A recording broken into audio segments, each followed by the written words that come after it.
Masonic lands, Paul.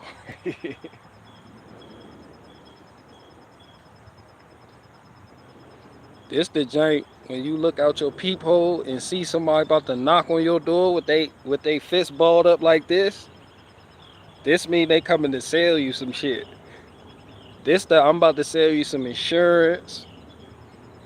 When you see somebody with they shit like this, when it's closed and clenched, yeah, they about to knock on your shit and ask you to move your vehicle. You in the way some type of way. This that can you move that shit? Knock right here. This that.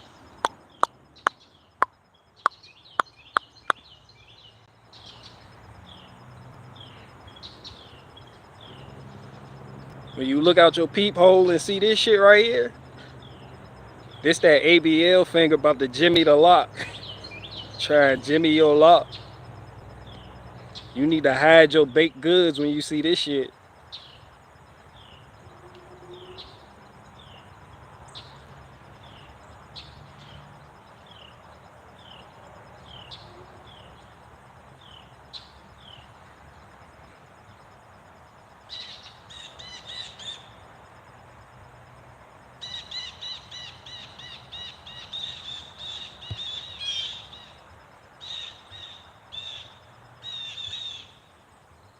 Fuck are my birds complaining about?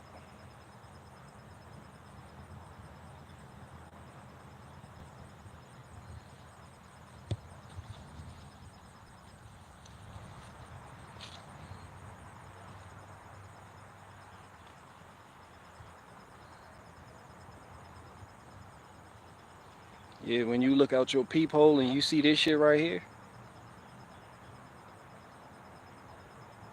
that's Cher coming to sing to you for your birthday. Do you believe in love and love?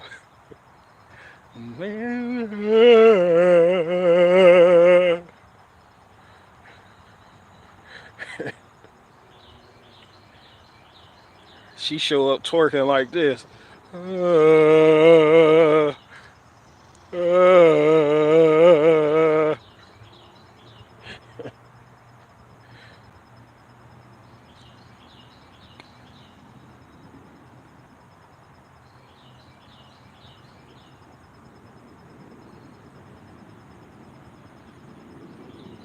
When you see this jank, when you look out your peephole and see this jank right here, knocking on your shit.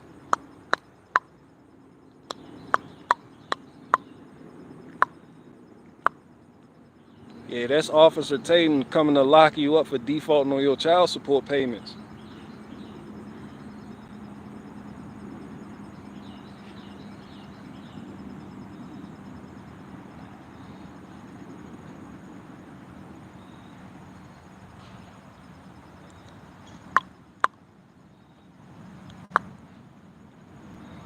This that Officer Tatum not coming to lock you up because you ain't been paying your taxes.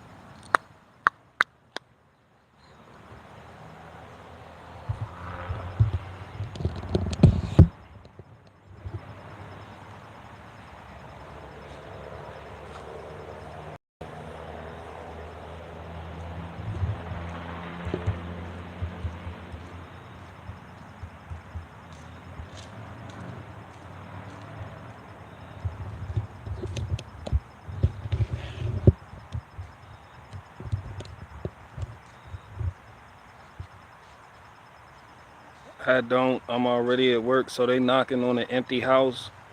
Then the dogs start running. Shit, that ain't got nothing to do with the price of eggs. They gonna knock on your door and leave that defaulted on child support notice on your door. That shit gonna be waiting for you when you get back.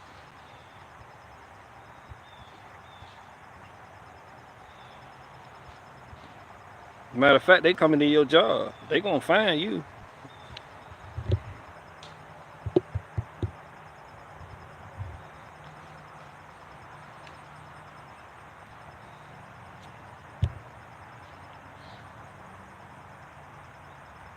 Wrong house, raised all my kids, never paid child support. It doesn't matter.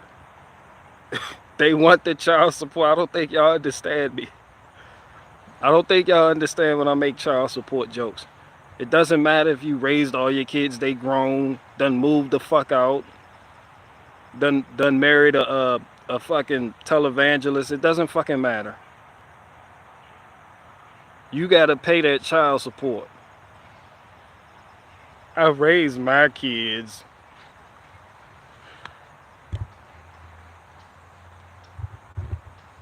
Mornings with Ray.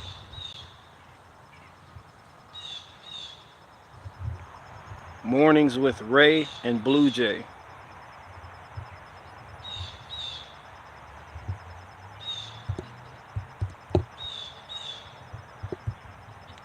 What? You hear that Blue Jay loud as fuck? It was a pack of them over there looking for some Marlboro Reds, huh?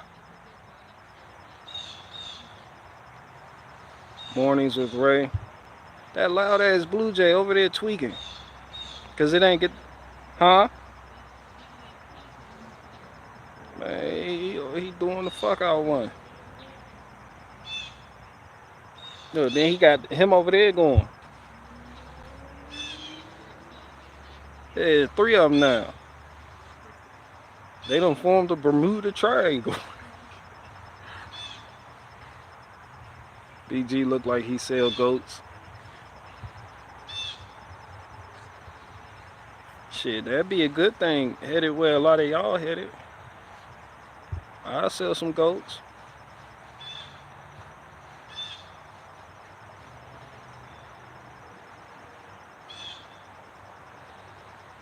You actually put that many miles on your trailer, or were they rotting out?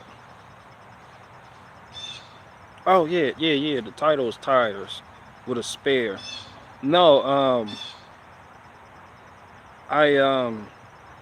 nah, they were good. I'm just a preparation guy, so I know winter's coming up, and I know my trailer is the lifeblood of what I do. So I went ahead and made the responsible decision of replacing all the tires. I mean, one of the tires I patched up myself. Had a slow leak, but I hadn't done nothing with the tire since I got the trailer, and the trailer was used for construction. So I made sure everything was right for this winter. But nah, those tires were fine. I just wanted some. I'm a tire guy. You know, I believe in getting tires. I believe in getting new tires, not no junkyard shit. Getting some new tires, for, especially if it's your equipment you use on a daily basis. You're supposed to treat it good. You take care of it, it take care of you. Everything except the running boards. The running boards don't even matter. The running boards is more of an aesthetic feature. See, the tires is a necessity, because if you rolling down the highway with a 16-foot trailer and you got a load on it, breakaway box or not, you're gonna do some damage if, say, something catastrophic were to happen where you blow out a tire and it starts swinging. You're not always gonna be in the right lane or by the shoulder if some shit like that were to happen. But you know, say everything works out, boom, now you got a blown tire, and you pull over, take care of that, get back on the road, you know. But replacing them just cut down on all that bullshit. Yeah, the decking boards, don't nobody give a fuck about that. It's a money maker. That's something a female would be concerned about, how the decking boards look. That's why when I seen the trailer and it was listed for the price it was, I was like, I don't give a fuck about that. I can replace the decking boards whenever I want to. Tires is something you got to get right on, but the decking boards, I'm putting wood in it constantly. I'm constantly beating on it. The decking boards are in good shape. They're going to hold up to the abuse. So that's something I might do next spring, is replace the decking boards, but that's not even a concern. You just want the functionality of the trailer. Especially going into the winter months, you want optimal functionality. Your trailer brakes working, your lights working, stuff like that. The decking boards, who gives a fuck?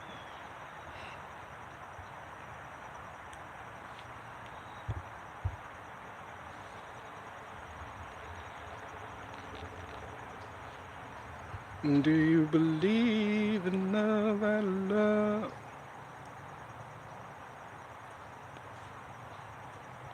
You gotta get some chickens so you can milk them. That sounds about right.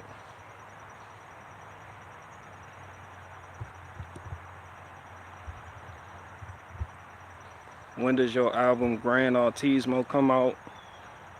Um, like a movie coming soon. You can when it does drop, you can find it at Tractor Supply and Northern Tool and Ace Hardware.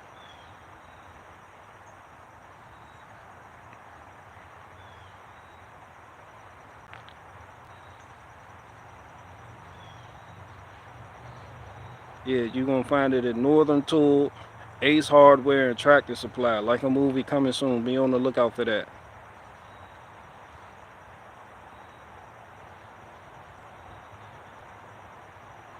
Harbor Freight ain't trying to give me the contract.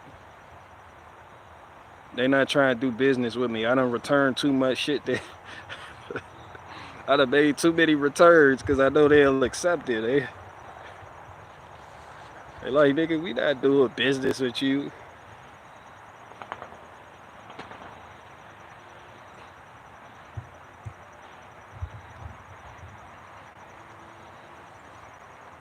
You can return shit you get from eBay that's fucked up to Harbor Freight and just get some Harbor Freight shit. Be like, yeah, I want to get this.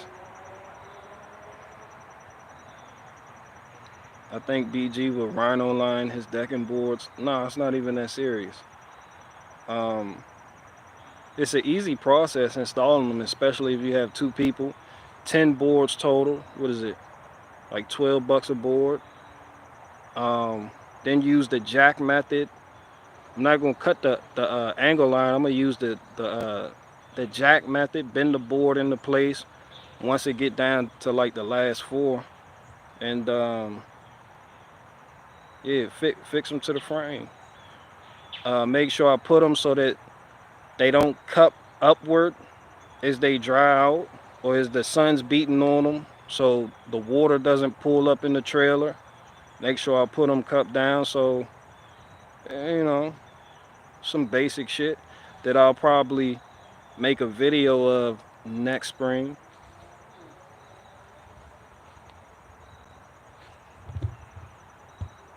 Do you think T-Rex boards are strong enough for trailer boards? I don't know.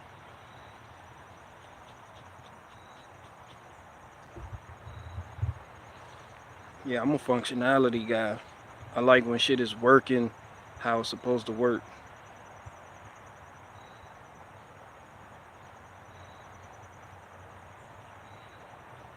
That's why a lot of people, if somebody out there need to replace their tires, somebody that got a daily driver that need new tires, and they doing everything else but getting new tires. They don't went to Rolling Loud and spent $400 on tickets to go to Miami to go see some rappers.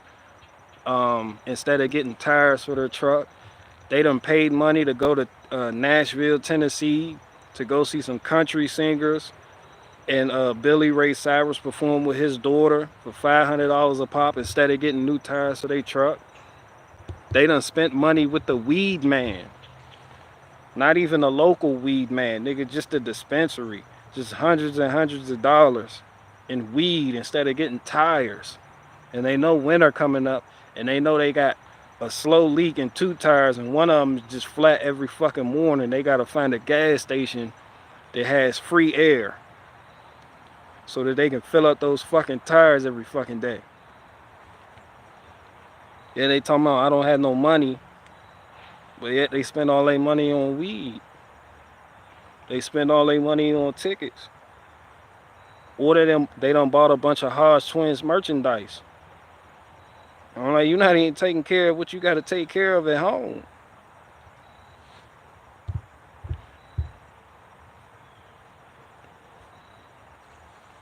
Gotta get an air compressor. No, you don't. You gotta get tires. Air compressor is masking the issue. You gotta get tires. You gotta get tires.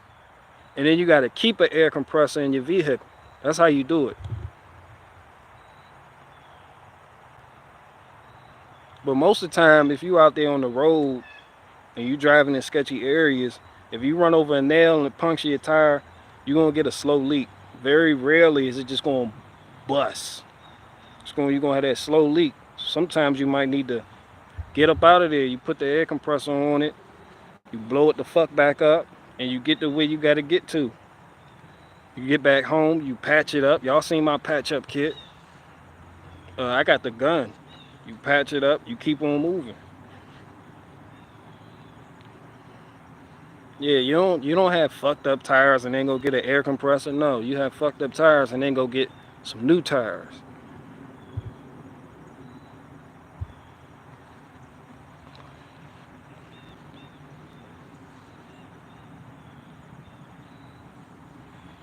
They got a um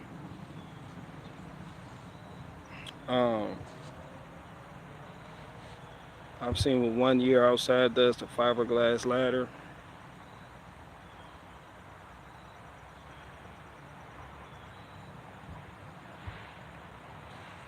And an alignment. Oh yeah. Yeah, there's somebody out there listening to me right now needing alignment. You go look at your tires and them shits cupped like a bitch. The inside is wearing faster than the outer edges. Your shit bald as fuck on the inside of the tire. Then towards the outside, that shit got tread like shit. And you like, why the fuck is my tires wearing uneven as fuck? Your ass needing alignment, but before you do that, you need to jack up the front end and get that tire off the ground and shake it side to side. And if that shit loose as a bitch, that mean your tie rods or something in that general area fucked up. If you grab it from the top and the bottom and shake that bitch and that shit loose, that mean your ball joints fucked up. That means you need a lower control arm, or you need to find one of those replaceable ball joints and you need to grind out those rivets so you can get the eBay joints and just buy the ball joint by itself instead of the whole fucking control arm. Then you go get an alignment. Then you take the tire off. Then you take the rotor off and you grab that hub, and if that shit got playing, then you need to replace them hubs. You need to replace some hubs. Your shit fucked up and alignment ain't gonna help you. Matter of fact, you can go get an alignment. You can go attempt to get an alignment. They'll at least tell you what you need to do. They'll be like, we can't even give you an alignment. And you say why? Say because such and such and such, XYZ, blase, blase, blah is wrong with it. Then you know what to fix.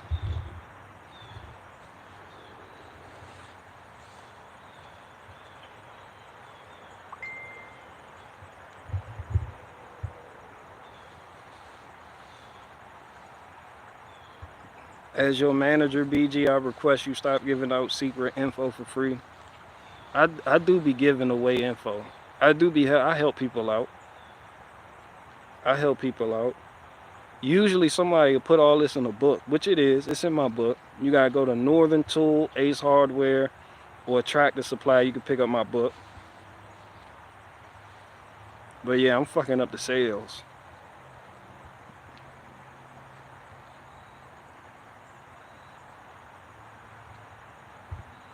I just went deep on the middle of our Middle Earth, BG, talking about the four lands and the giant black magnetic mountain.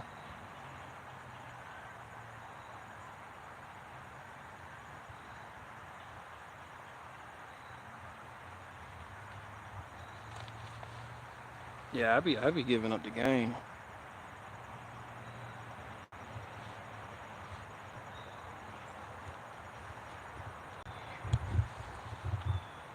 Like some of y'all, that shit go over your head because y'all rearrange watermelons in Food Line. So none of this shit I'm talking about is of any help to you.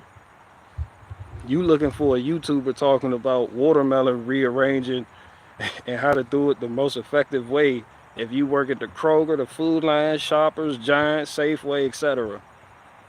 But if you out in the field, if you a field nigga like me, and and you're a truck and trailer type, and you looking for a way to make some extra cash or just some general overall maintenance, or what type of equipment to purchase next so that you can use that to make a little bit of income, yeah, I'm your guy. You house niggas can just keep rearranging watermelons. Y'all don't know what the fuck I'm talking about. Them the type of niggas, when I talk about my log splitter, they roll the fuck out. How the fuck I cut the log splitter, or that shit go from 88 people to 23. That shit went from 88 people to 23. I don't want to talk about me being the cashier and how to ask my boss for a raise.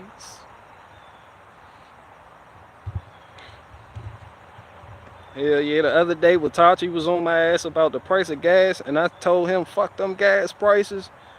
I lost like 10 people immediately dropped the live stream. They was like, yeah, I'm out. This nigga's not concerned about gas prices. Fuck him. He said, fuck those gas prices. I'm over here struggling. Why doesn't he see that? Why doesn't he commiserate with me? The gas prices fucking my life up. If somebody was out there when I said fuck the gas prices, they was like, the gas prices ruined my marriage. Why would you say that? This is important. It's important.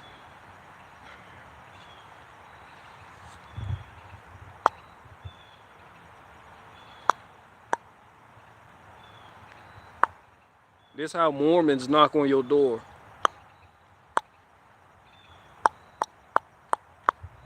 Them fucking Mormon kids, they be riding up and down the street on it. They always on a bike. They always got the button up. They dress like they dress like the people that do your taxes, like tax specialists. Every time them niggas knock on the door, you like, it's that time of the year already? They on them fucking bikes. They got a dumbass laptop. They got the satchel.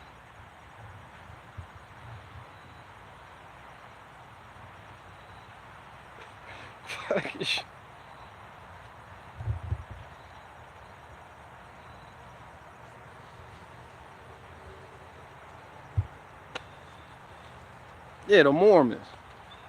They knock on your door, you open it, string cheese fall out their pocket. Missouri. I can't afford gas, and this guy has a man in a suit doing his taxes. Yeah, people got mad at me.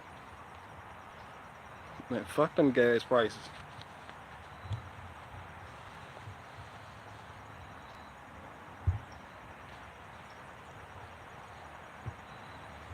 I'm just pretty much done complaining now. Piers, Mormon, the new IRS did a drive-by on my house last night. That's because they was looking at your vehicle that you said you use for work, lying about the mileage on the TurboTax. Niggas be lying like shit about they mileage. Yeah, of course I use this. This was my, yeah. I need deductions. Niggas be right there on TurboTax. Like, how many miles you use it for? 1 million? Hell yeah, I need all the deductions.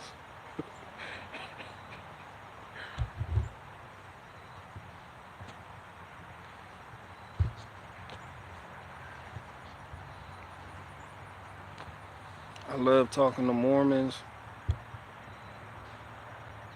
I feel like we both don't have anything better to do but waste each other's time on my day off.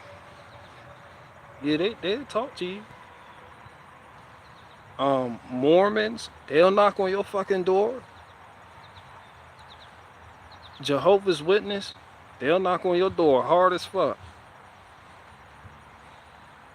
Yeah, Muslims and Christians, they really don't be going door to door. Christians, they Christmas carol. They gonna knock on your door.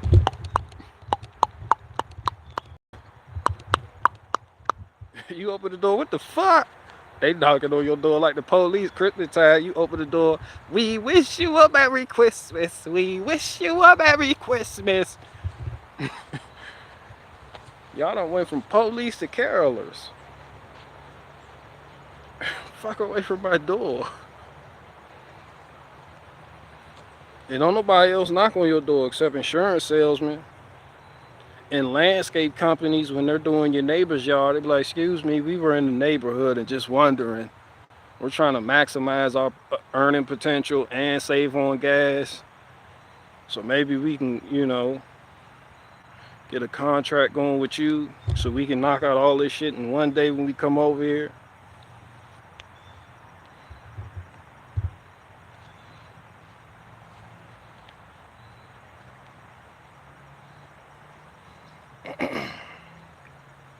And the go vote people. The go vote people knock on your door like shit. Like local elections. Excuse me. Excuse me. They got the little cards in their pocket. Be like, yes. So Ebony Behar is running for mayor. Like, have you heard of her? No. Well, can we take 3 hours out of your life to tell you about her? Like, she's really good for everything.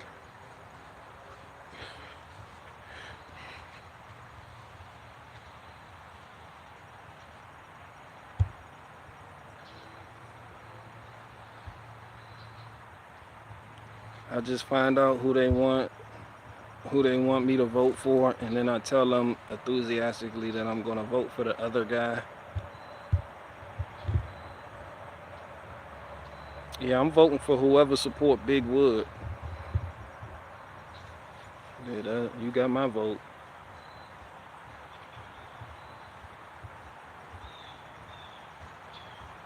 Like, you gotta, for me to vote for a candidate, they gotta have a Big Wood agenda. You know how niggas be like, do they have a black agenda? They got a Big Wood agenda. They got my vote.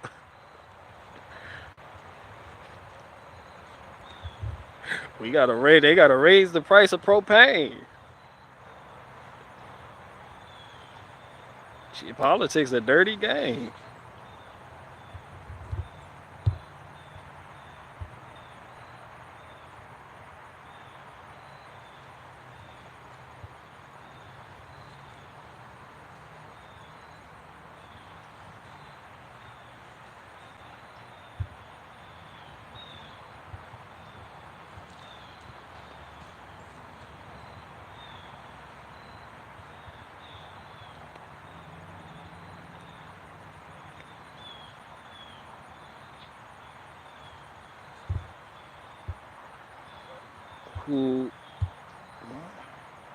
Who y'all got on the UFC fight?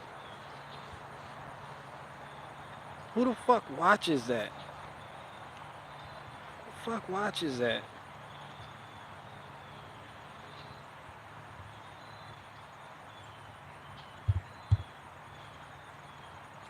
Like, niggas dead ass be watching UFC and all that other weird, goofy, gay shit.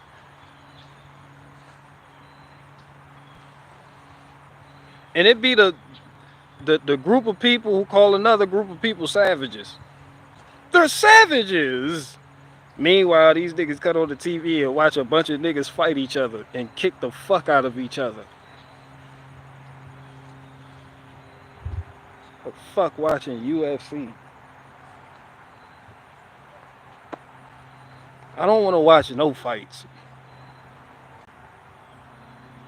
And then these are the same type of people who watch the Hunger Games and be like, how could they just watch this? Katniss Aberdeen and them fighting for their lives, and the people at the Capitol are just entertained by how? How can this be? Meanwhile, you same niggas is watching a random nigga just pummel a whole nother person for 20 minutes straight with popcorn and soda pop, cheering and shit, placing bets on it. You niggas disgust me.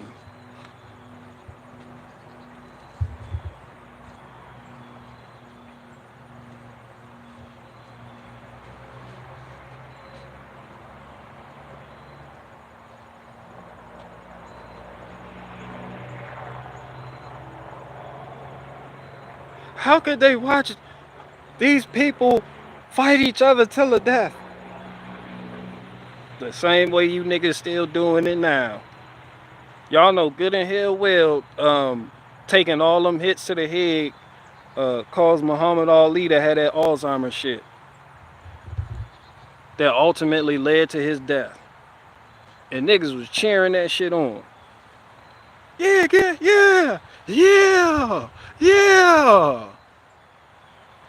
I'm not your fucking monkey. I'm not about to fight no man for your entertainment that I have no problem with.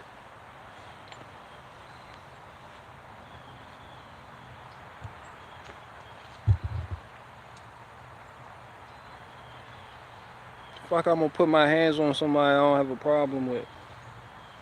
They call it sport though. It's a sport. So that makes it okay.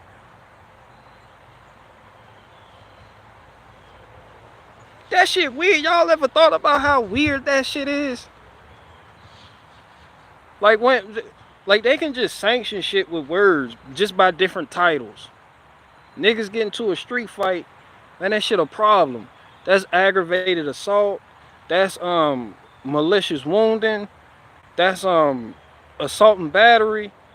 But soon as they put the title of sport on it and call it boxing or UFC or kickboxing or some shit, that shit is just legal as fuck. Just magically in the blink of an eye.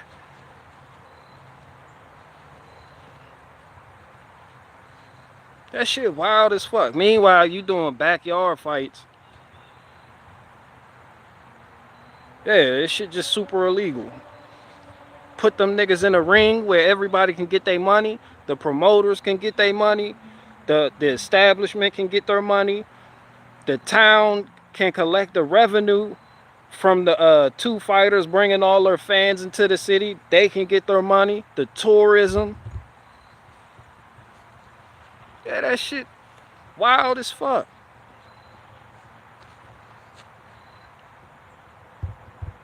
That shit wild as fuck. Like when you really think about it, like, right, we were born into it, so we just living like this. We watch it happen. We watch our parents and everybody else celebrate Muhammad Ali and Evander Holyfield and Lennox Lewis and Mike Tyson. But then you just, when you sit back and analyze like the pure savagery of it, not necessarily between the fighters themselves, but between the promoters, how they promote it.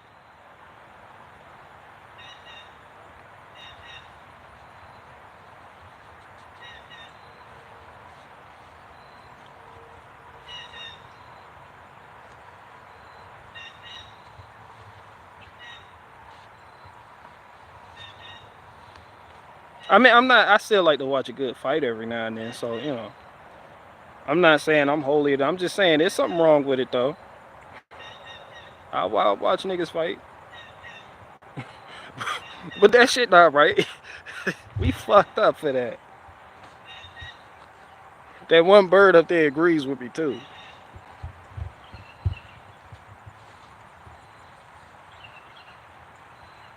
But it's true, they all chose to enter that ring knowing the risk.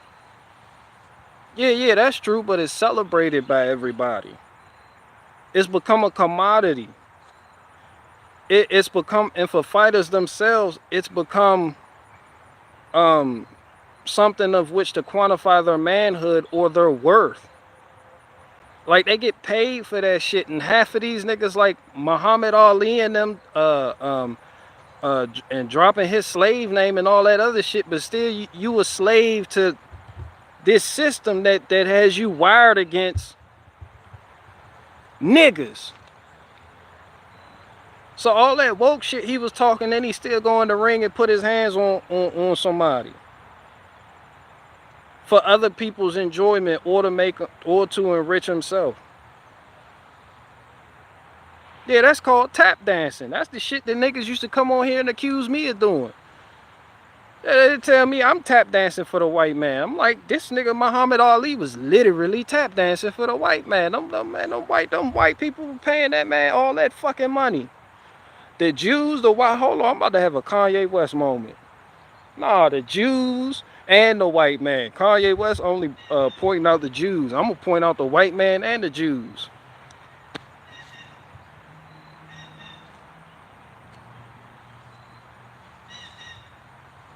Gonna sit up there and do an interview talking about all the Korean. They want to send me over there. The Vietnamese never called me no nigga. I get called a nigga, right? And then let the white man put him in a ring with another nigga so he can knock his fucking noodle. You don't make sense, Holmes. That shit, you a boxing contradiction. Yeah, I'm about to have a Kanye West moment. I'm about to, except nobody's gonna give a fuck, cause you know, I'm me. I can get away with it. They not gonna decline my bank card. So nobody give a fuck about me.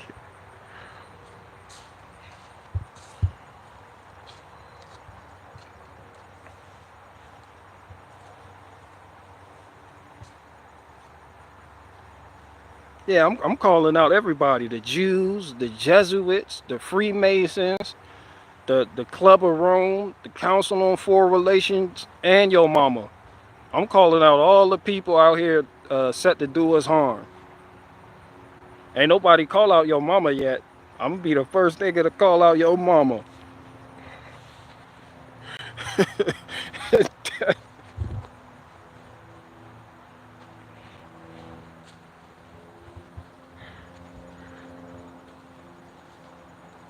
Niggas be like, what my mama got to do with this? She raised your sorry ass.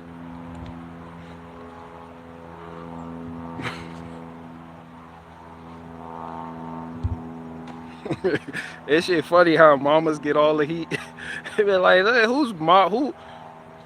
what mama raised this nigga? It's like dads though, your dad was there like shit, but he's like, I was at work. She was mostly there with the nigga all day. I was at work. I worked with Big Oil. I was out there on the oil rig. I don't know what. She's definitely responsible for how he turned out.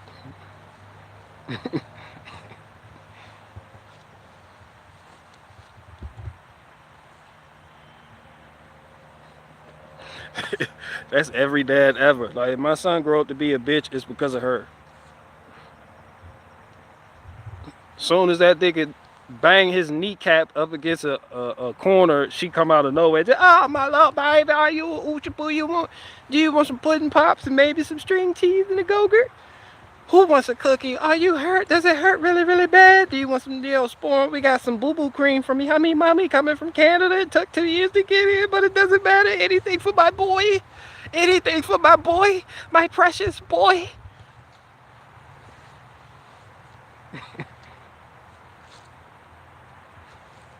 Meanwhile, the dads be all somewhere like, yep, my son grew up to drive a Nissan Altima because of her.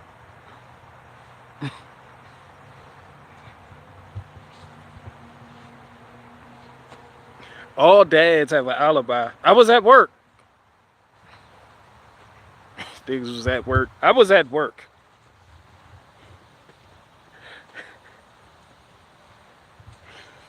I worked at the Pepsi plant. It's her fault.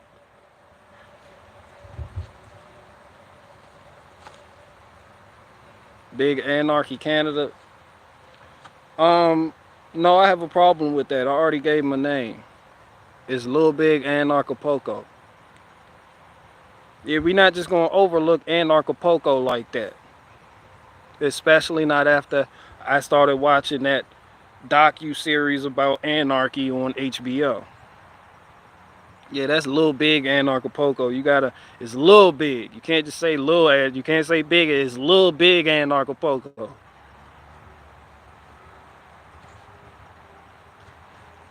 Yeah, that little, what up, Lil Big Anarcho-Acapulco?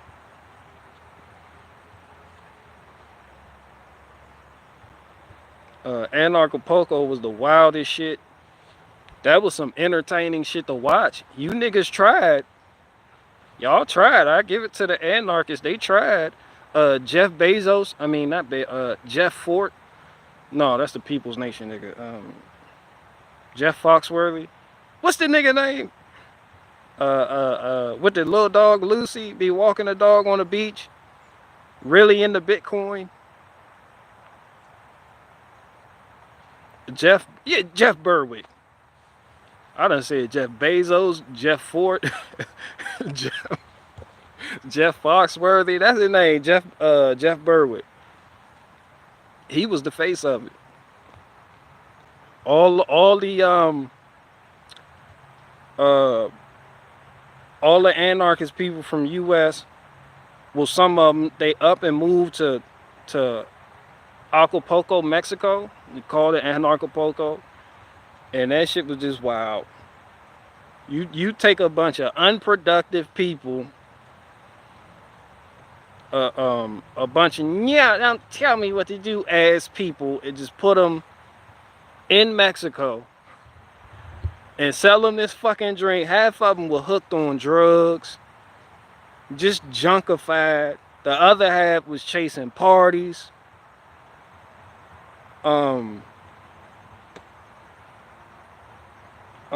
It was only like one nigga that really wanted to have some direction with it, and he got clapped by the cartel.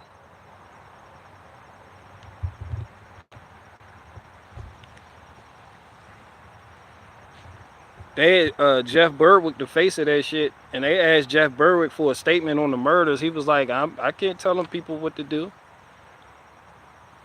I don't got nothing to do with it. I don't know about this shit. They was having festivals at the same time and beefing with each other. I'm like, man, hold on, that anarchy shit. Y'all have no rules about who Jeff Berwick doing a sermon on one day. Another group of anarchists, they want to put the sermon on the same fucking day, and they call it spooning or forking it or some weird shit like that, and was trying to get people to go over there because they believe that he wasn't really about that anarchy life. And he believed they really weren't about that anarchy life. So then you got different factions of anarchists that's supposed to be coming together under the banner of don't tell me what the fuck to do. I just want to live my life. No fucking rulers. And they couldn't establish a type of order or hierarchy. And that shit was a fucking mess. Then they had that one bitch, she was strung the fuck out. What that bitch name? Jeff Berwick came out and made a statement about the bitch. The bitch fled Anarcho-Acapulco. She was scared for her fucking life. Talking about, I don't want to go back to America. I want to be in Mexico. The cartel killed her boyfriend. Because the cartel, they may not have had rules, but the cartel damn sure had rules. It was like one of the rules, no one sells coke here. Yeah, that anarchy nigga, he was like, yeah, fuck that. No one tells me what to do. That nigga was selling dope at parties. And the cartel found out and knocked that nigga noodle. Now she running for her fucking life.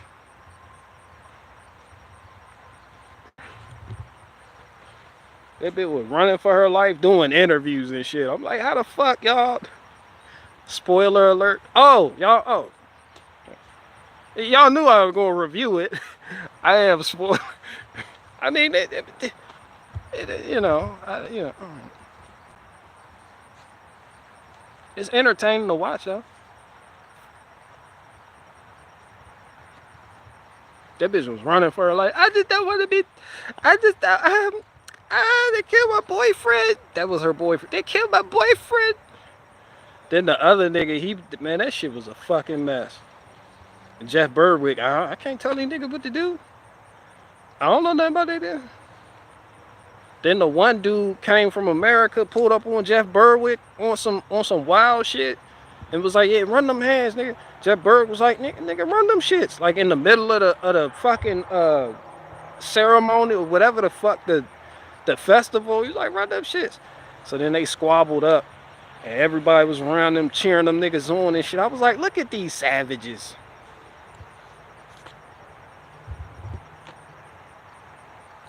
Look at these savages. I feel like a white man in America. I'm gonna start calling niggas low IQ, low impulse, and savages. Look at these savages. No comprehension skills. No conflict resolution skills. No type of no type of uh uh uh yeah, just all over the fucking place. You got one of your anarchy homies done got his noodle knocked.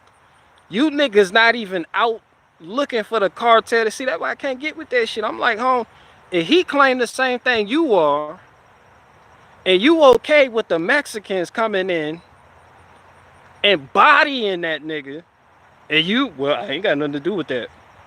I'm like, that's your homie. You sold him an ideology of anarchy. So you anarchy niggas don't even stick together.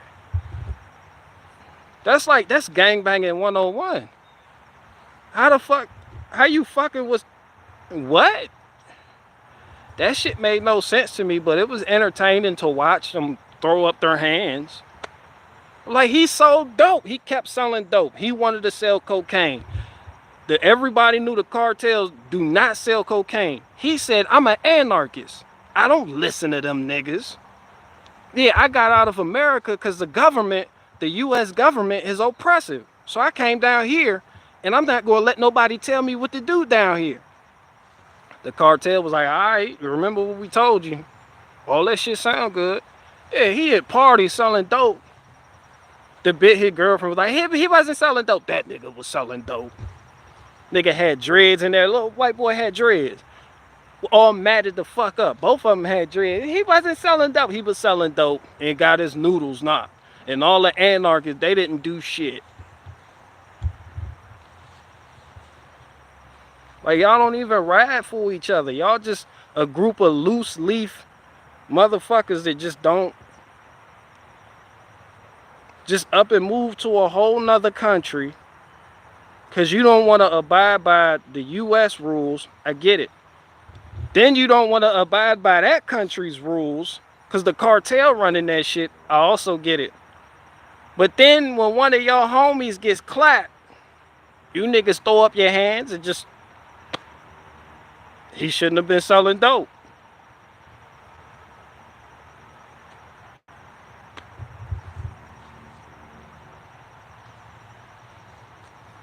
That shit was wild as fuck. Now that bitch on the run. Jeff Berwick, he getting money. It was a schism. It was like a little fissure between the broke anarchists and the rich anarchist. Jeff Berwick, he was the 1% anarchist. He represented the 1% of anarchists. And the other 99% of broke ass, musty ass anarchists, they was looking like, yeah, fuck him. Yeah, he say he an anarchist. He up there making money. He don't share anything with us. And I said, anarchy? He doesn't have to. He doesn't fucking have to. This is what you signed up for. He not with you. Jeff Berwick don't gotta break bread with you. He don't gotta put on your festival. He throwing his own shit. He got people going to anarcho-Acapulco every fucking year to listen to him talk and pet his dog. Meanwhile, you trying to get something jumping. You mad at him, hating on him because he won't shine light on your festival you trying to throw. You feel like all the partying has caused the anarchists to stray from what anarchists actually stand for. So you put on your own little shit. Now y'all beefing. And her boyfriend went up to Jeff Berwick, was like, look, we doing this shit on this day. Jeff Berwick was like, I'm having my shit on that day. Yeah, I'm putting my shit on that day. Yeah, don't do it. Told that man to his face, don't do it. That man looked all around. I was like, he a bitch. You just let Jeff Berwick tell you what not to do. Down there in anarcho-Acapulco, like, nigga, you an anarchist. Y'all ain't shit. Fuck, y'all not supposed to let nobody tell you what the fuck to do. But yeah, it was entertaining though. That shit just like anything else. it descends. It really descended into chaos real quick. Yo, all that golden rule shit, that shit didn't work for them niggas. And all of them believed wholeheartedly in the golden rule and non-aggression principle. That shit didn't work. that shit. Hispanics selling food on the streets care about rules.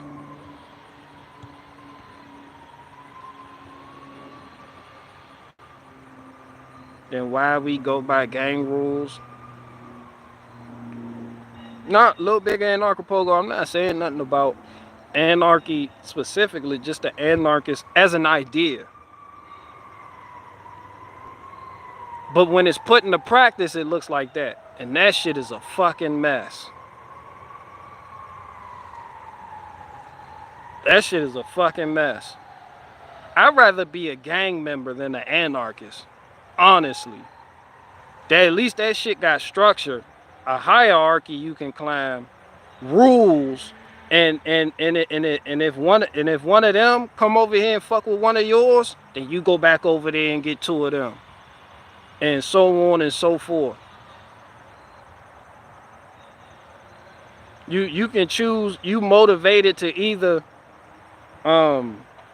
you can steer that into a force for positivity and protect certain assets in a certain community or area. And that anarchist shit, man, them people turned it, man. That was the shittiest. Man, y'all just got to watch this shit. Then they had the kids in the beginning book burning. They was throwing. I said these the same niggas that get mad at liberals for censoring and wanting to and book burning. And yeah, here these niggas are just throwing away law books and shit. Just burning books like that shit really getting rid of the problem.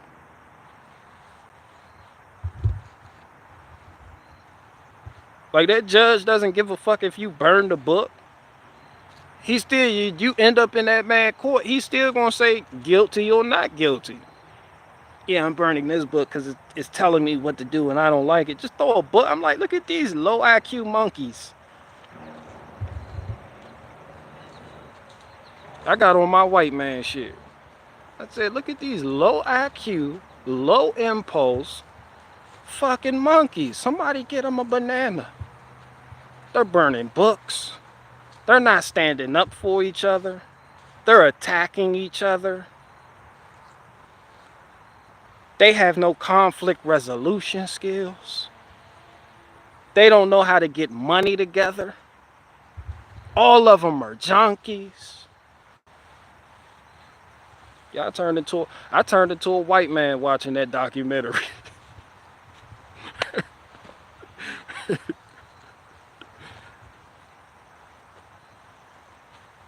Yeah, but nevertheless, shout out to Lil Big Anarcho-Acapulco. The burning was symbolic. You didn't get it. I got it, and it's low IQ.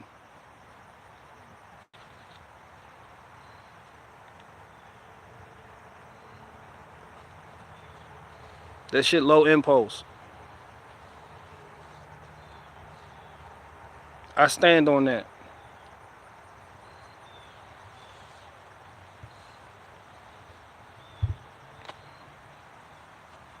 True colors shining through. You talking about my true colors?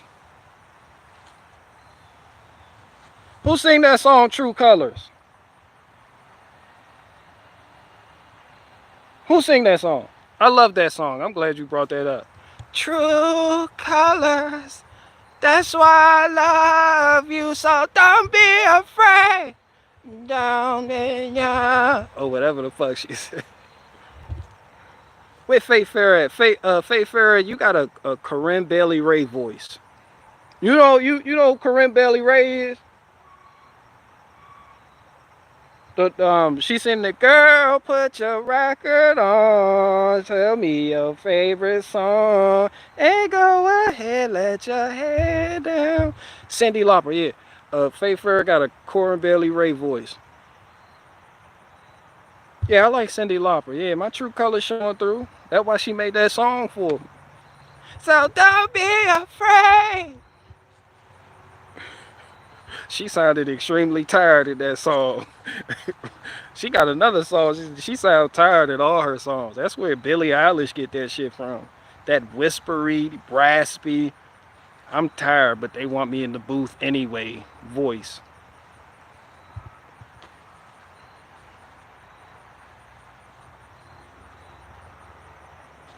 Or mercantilism.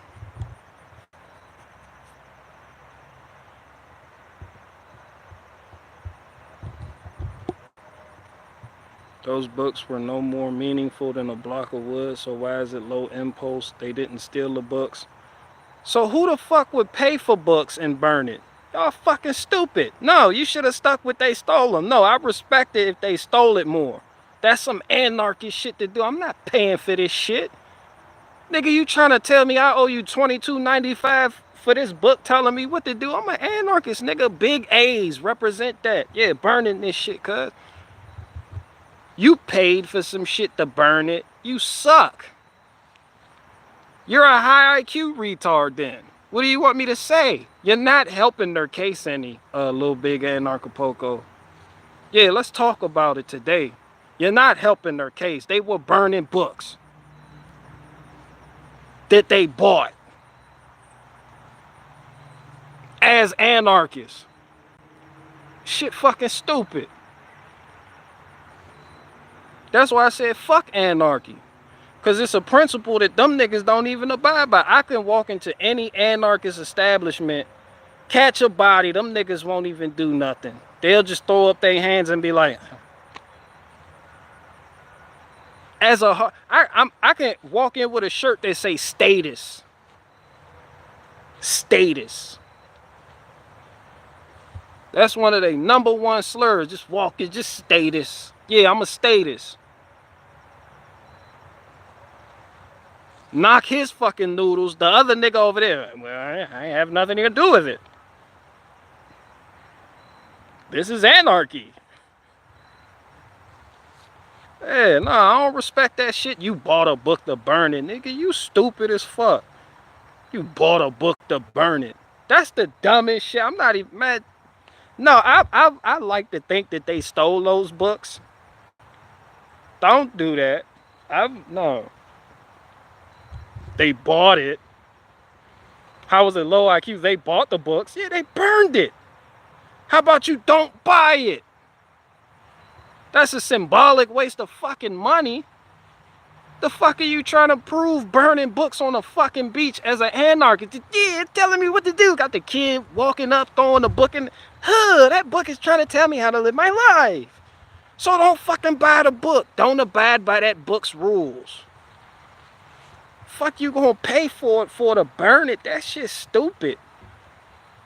You niggas not anarchying right. It's gonna take me to show you niggas how to anarchy. Cause you niggas have no fucking idea.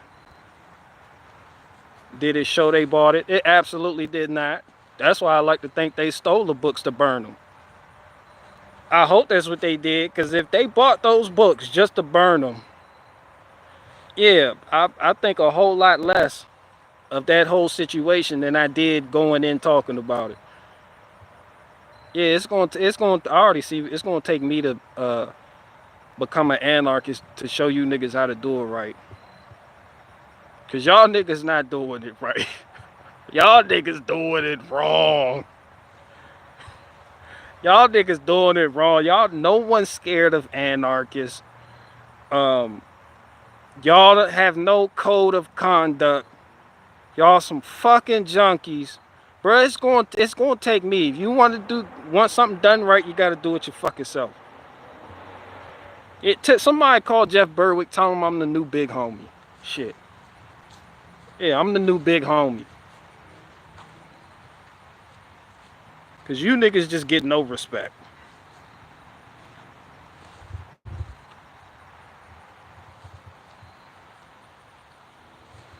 And as my first official act as the big homie of anarchists, we're gonna violate Michael Malice for wearing those fucking pants, crossing his legs like that, and for talking to a cross-dresser.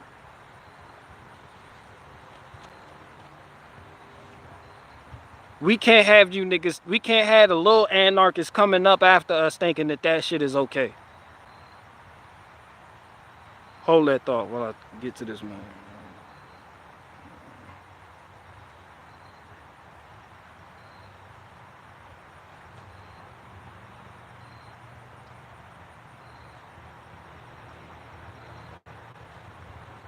Yeah, we gonna violate him. Nigga, little big anarcho-Acapulco, you gonna be my lieutenant.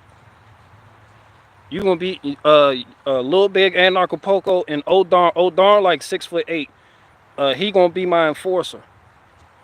We gonna set these anarchist niggas straight. We gonna bring them to real anarchy. Cause Jeff Berwick ain't doing a damn thing with that movement.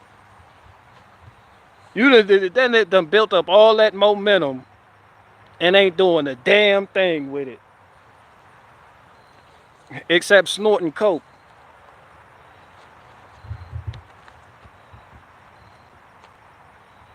And throwing house parties and shit.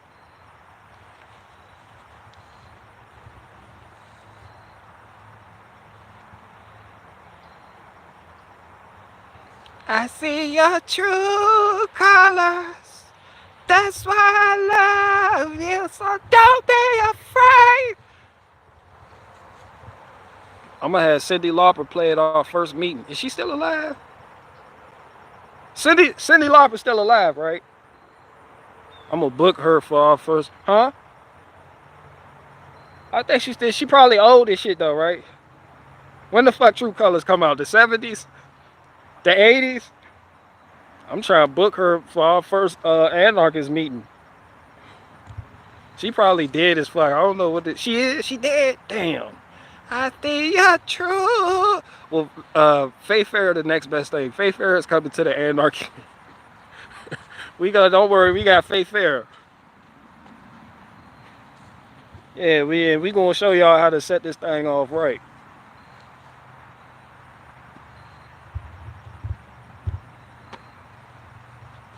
Faith Fair say hi. She said hi. Hi. Macy Gray. Who is Macy Gray? Don't do that. Don't confuse Macy Gray. Nah, he said that was Macy Gray. The True Colors.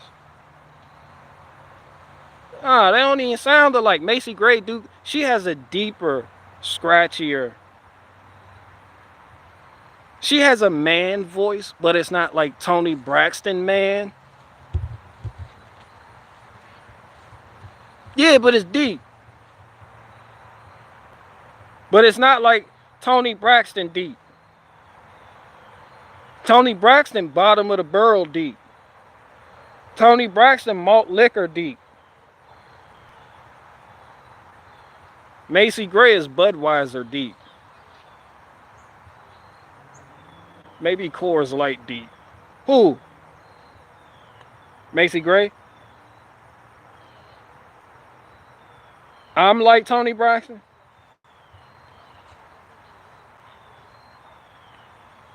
My Luther Vandross is Tony Braxton? Bro, now I gotta do the Luther Van. I can't fool myself, I don't want nobody else to ever love me. You are my shining star, my guiding light, my love fantasy.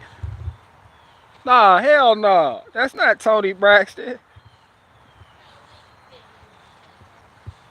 Nah, Tony Braxton is Unbreak My Heart. Don't leave me out of my heart. Don't leave me out of my heart. Bring back them tears. She got the Shaquille O'Neal voice. Yeah, don't do that. I don't sound like that. She talk like Shaq.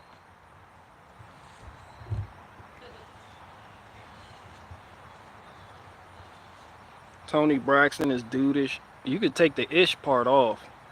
That's a whole dude. That's a whole half a whole quarter full 1/8 dude. She's a quarter dude, at least. She's 3/4 dude. Unbreak my heart.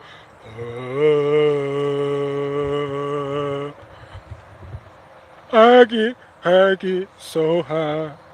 Niggas was rolling they pineapple Dutchess listening to that song. I get so high. The temperature's rise.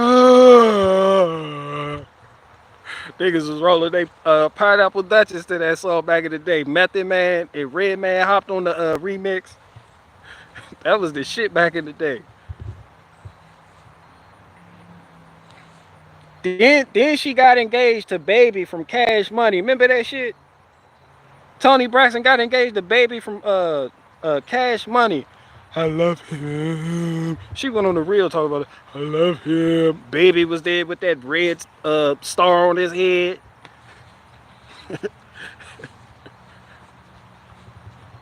I love her, you heard me? You heard me?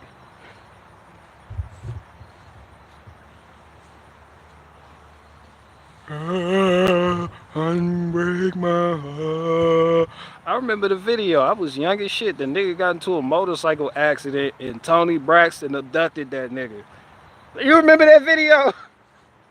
The Tony what was it? One of her most famous James. Was it the Unbreak My Heart? That nigga got into a motorcycle accident in the fucking video. Tony Braxton came outside, abducted the nigga. That's kidnapped. I said, that's 5 to 10. Took that nigga back to her house, nursed him back to health. That nigga left and started fucking somebody else. Now she out front singing, don't leave me out in my life.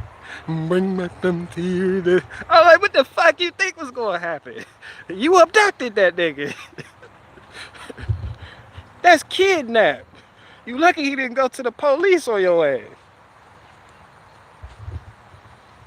Yeah, that nigga was in that motorcycle accident. Tony Braxton carried her mannish ass out there like with that purse. Grabbed him by the neck, drug him to her house. I was like, let that nigga go.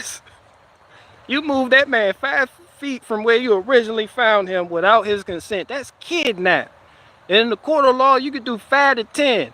They gonna reduce the charges though. You're gonna end up doing like 3 years and getting 6 years on probation. They always reduce the charge. They overcharge so they can reduce it and get you to plead to some shit. They give you some murder 1. You like, damn, all I did was give him a Snickers. Alright, if you plead to assault and battery, you're like, damn, why the fuck? I gave him a Snickers. Capital murder. But we'll accept it if you plead to assault and battery. Be like, no, nigga, malicious wounding. No.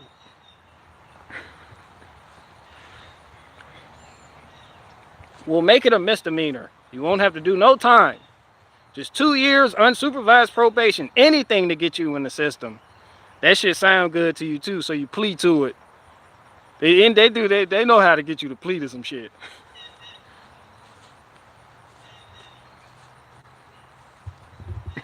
Manslaughter. You be like, nigga, he stubbed his toe on the corner.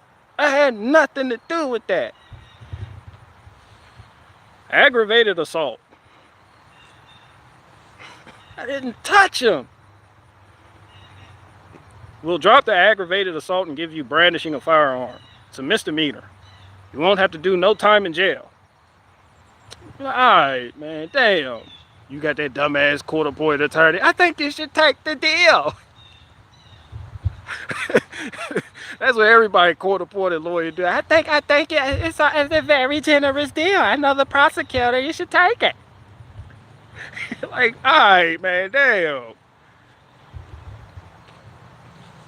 You supposed to know more about law than me. Fuck it. Tell them I take the deal. Anything to get the fuck out of here. Now, you supposed to fight that. You supposed to take that to trial. Niggas don't want to go to trial, though. They scare them. This success rate if you go to trial. It's just not looking good. Hillbilly Hard will take the stand and accuse you of having nuclear fallout wood. You be like, all right, the jurors won't like that. They absolutely needs to take the deal. Like, all right, fuck. Now you go home. Now you got a record. Now you got a record.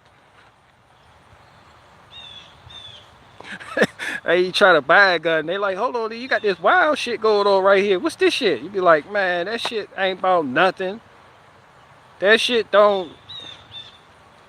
I didn't even do that shit. Somebody just stubbed their toe in my house. They tried to hit me with capital murder. They reduced it to malicious wounding. I pled guilty to it. It was a felony. No time in jail. Let me buy the gun. Damn. They be like, I can't do that. Hell no, you got this smudge on your record. I could lose my license selling this to you.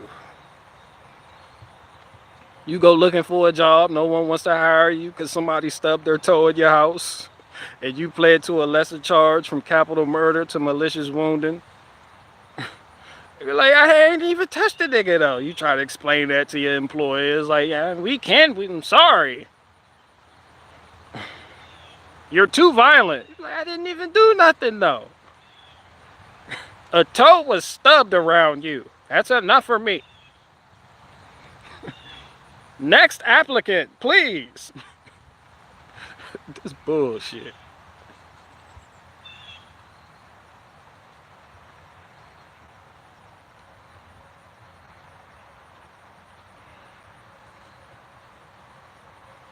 Yeah, they're gonna take the stand. And point. They go accuser. The accuser. Satan. The accuser. They take the stand. You. It was him. I seen him do it. The toe was in a slide. They recall like they were there. You take it to trial. They act like they were there when it happened. His toe was in a sandal. I was on the corner playing Mario Kart on the Nintendo Switch with Faith Farah and Cold Spring Queen. I just so happened out my peripheral to see him come around the corner and stub his toe. The accused was right there.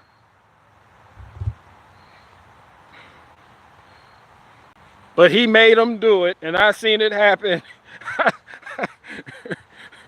If I hadn't looked down to see if my Go-Gurt was spilling, I would have never seen it. But thankfully, I looked down and I seen it happen. I was peeling the string cheese when it happened. And I seen that shit, all of it, everything. He's guilty. The accused. The jurors over there deliberate like, yeah, that nigga's guilty. Fuck it, just give him that nigga's guilt. Look at him. He looks guilty. He looked like he did that. Fucking capital murder. No one died. Capital murder. Fuck it. I gotta get back home to my kids. Babysitters are expensive as fuck. And this jury duty just ain't it. Fucking guilty. Let's get on with our business. You know, let's go get a hoagie uptown before we leave and, you know, get a cold cut. You know, Debbie's lactose intolerant. So, you know, we can't go to, we can't go to Baskin Robbins. I'm lactose intolerant. That's what jurors be doing. They be, y'all think they didn't talk about the case. They talk about where to go eat. Or like, oh, that nigga's guilty. Knew it the first time I laid eyes on him. We're just trying to figure out where we're going to eat.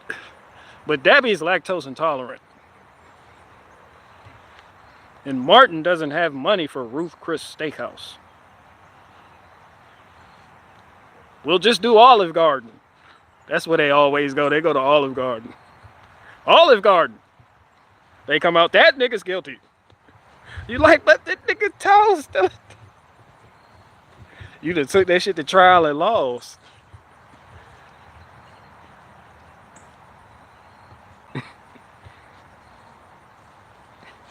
The nigga with the stub toe done took the stand on you too. I stubbed my toe in his house. It's his fault. Murder one. You're like, man, this is bullshit. Y'all know this, right? I sentence you to 25 years. Life without the possibility That means death in jail. Unless you tell and rat on somebody else and put your body on somebody else, yeah, that'll probably help. But if you snitch, just body yourself. Put the chrome to your own dome and hammer yourself. See, my trial so smooth that my trial made news. Came home, spent a couple $100,000 on shoes. I'm a pimp, but I don't rock crocodile shoes. I'll pop the tool and make a nigga crocodile fool. Woo! The inmate, you got cellmates like, hey, what you in here for? What you in here for? Nigga stubbed his toe in my house. He stubbed his toe in my house. That shit. You in there with lifers.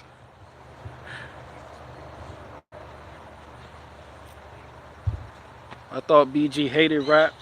I never said I really hated rap. I said I don't like to listen to it, and I said Anomaly can't rap. So you can't accuse me of that. And if you don't respect that, your whole perspective is whack. Yeah, Dr. Seuss style. Huh? I'm not a fucking rapper. Yeah, that's when you know, yeah, Ephesians 6:12. I rap. I center my song, you know. You know how niggas slide in, you know, I do a little bit of rapping. But then you grow up. I grew up. I grew out of that shit. Nah, don't play that Ephesians 6:12. Cause don't play that shit. Nah, don't do that. They ain't ready for it. They ain't ready. Nah, don't do that. Nah, I don't.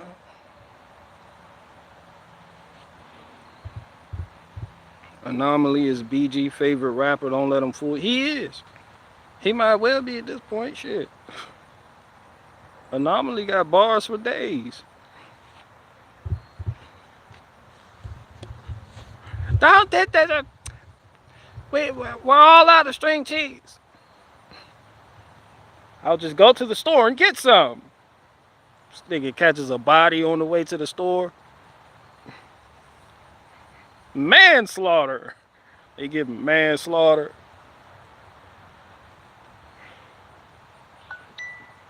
They be like, all right, we'll reduce it to driving while intoxicated. Like, I wasn't drunk, though. Your attorney, take the fucking plea before I beat you with it. Be like, all right, just give me it. I did it. Guilty.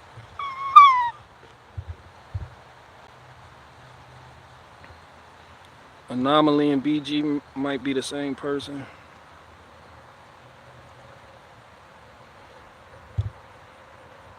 No.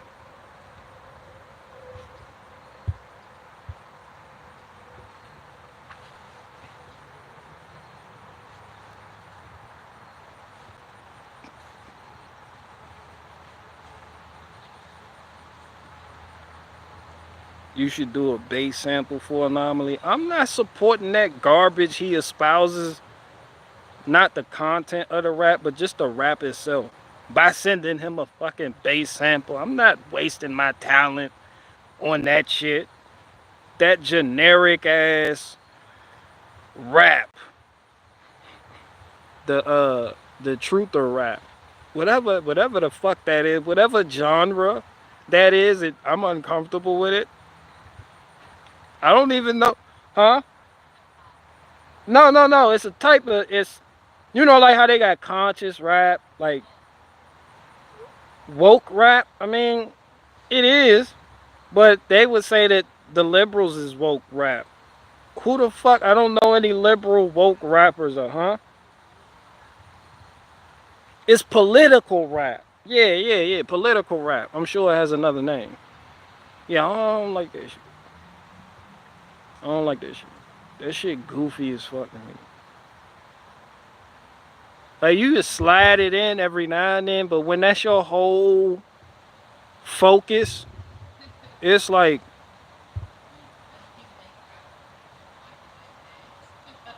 that. He said that the other day. Granny's blue waffle, you made my wife laugh. That was funny.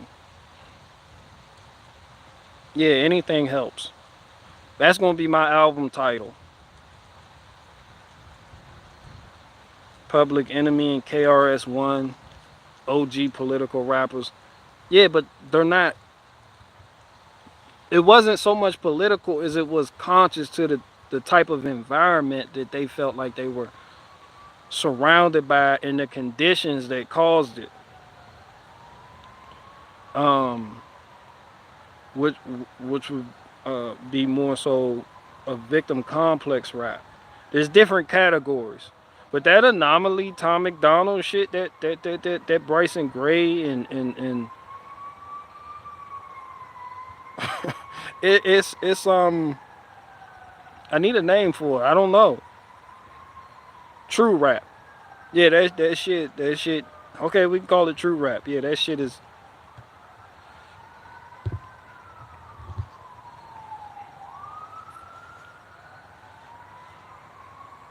Good afternoon, everybody. I'm painting.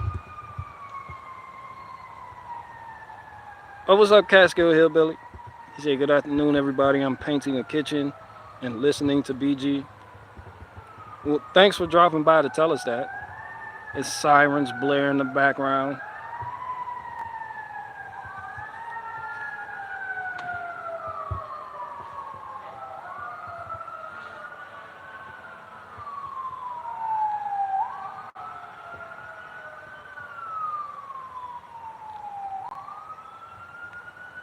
Somebody said opportunist rap. Yeah, it's not gonna last long.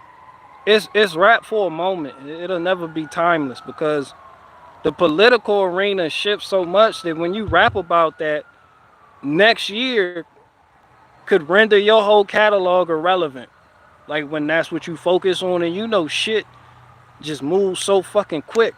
That's why I said when you pinpoint, like, focus on it with laser precision, and that's what you do, like how they be doing it. Yeah, that shit don't last. Not just because the subject matter, but the topics they discussing don't fucking last. The news cycles move so fucking fast today that a lot of y'all forgot the coronavirus bullshit that happened. So when you go back and listen to coronavirus music, when niggas was exposed, you like, like, we know. And then you got one on the Ukraine flag in the bio, like, not just to, call out him, but it's like, tomorrow's gonna be Israel in a fake war, and then another rap about Israel, then you're gonna have Iran, and then you're gonna have, Mexico. It's gonna have a war with the anarchists that moved there, and then you're gonna write a song about that. Then the news cycle gonna shift again.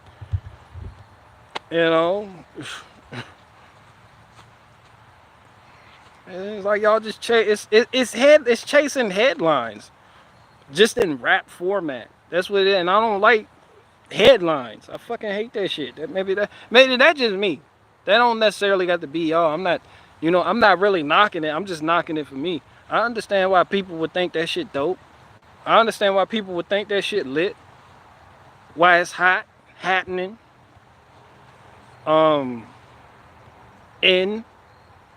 But yeah, for me that shit retarded. Yeah, current event rap. Yeah. Yeah, we'll call it that.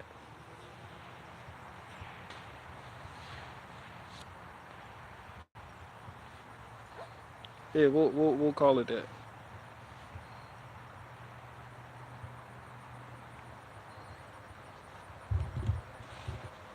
Like rap used to be, it's like living filth rap. Like rap used to, or hip hop used to be a way to escape your conditions. So you rap about some shit like it was all a dream. I used to read Word Up magazine, Salt and Pepper and Heavy D up in the limousine.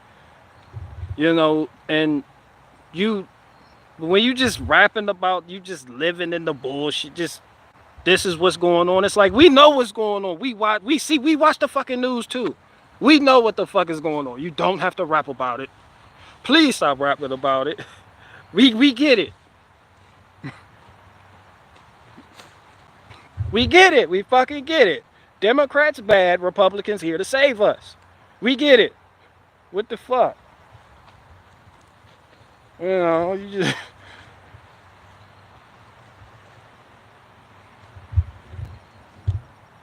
I just don't like it. I stand on that shit too.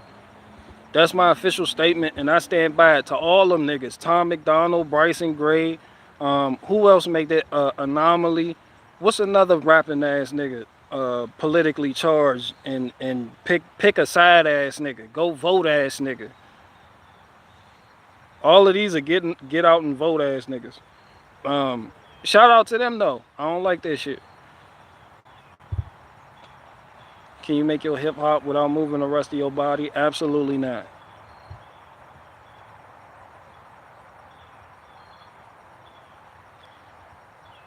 You watching Candace Owens movie?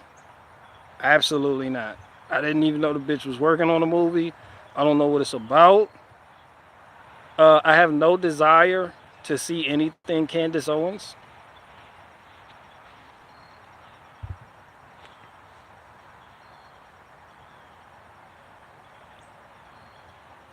Yeah, I don't care nothing about what she talking about. I already know everything she could possibly be talking about. And I get it. I don't need that's not for me. Candace Owens need tires. I know that bitch need tires. She don't need tires. That bitch don't she don't drive. That bitch stay in hotels all fucking day.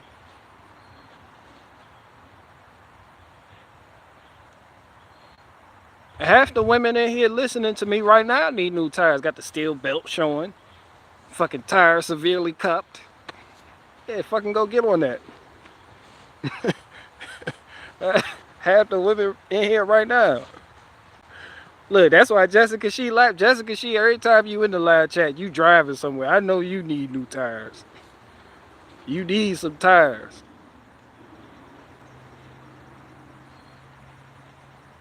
I know you probably got that. You probably got a toe end condition going on with your alignment that's causing your shit to cup severely. And the inside of your tread wearing faster than the outside of the tread. And you wonder, well, what's going on? What could it possibly be? You wonder what's going on. Your tie rod is just hanging on by. I'm about to give up the ghost. I might give up the ghost. Your tie rod thinking about giving up the ghost right now.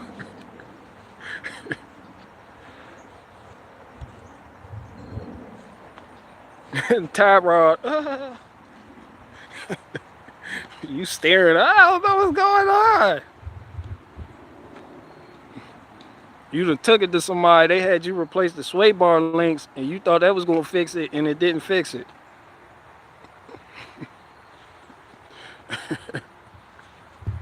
Nigga, you don't want because the nigga don't want to replace your inner tie rod because they need that inner tie rod tool. I got a video on that. You should watch that.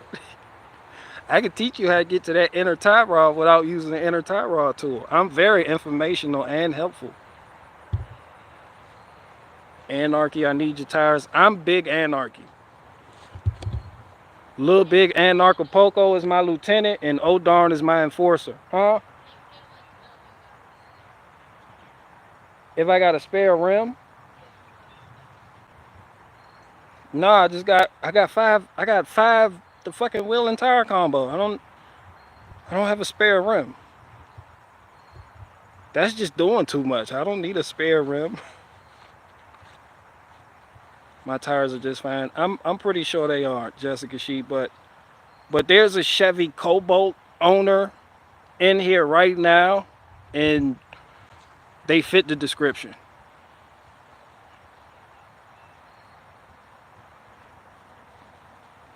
And while you getting the inner tie rods replaced, you might as well go ahead and replace that whole McPherson strut assembly. Because that's what that noise is when you turn corners. That shit squeaking like a bitch. It's the rubber mount on your top of your McPherson strut assembly.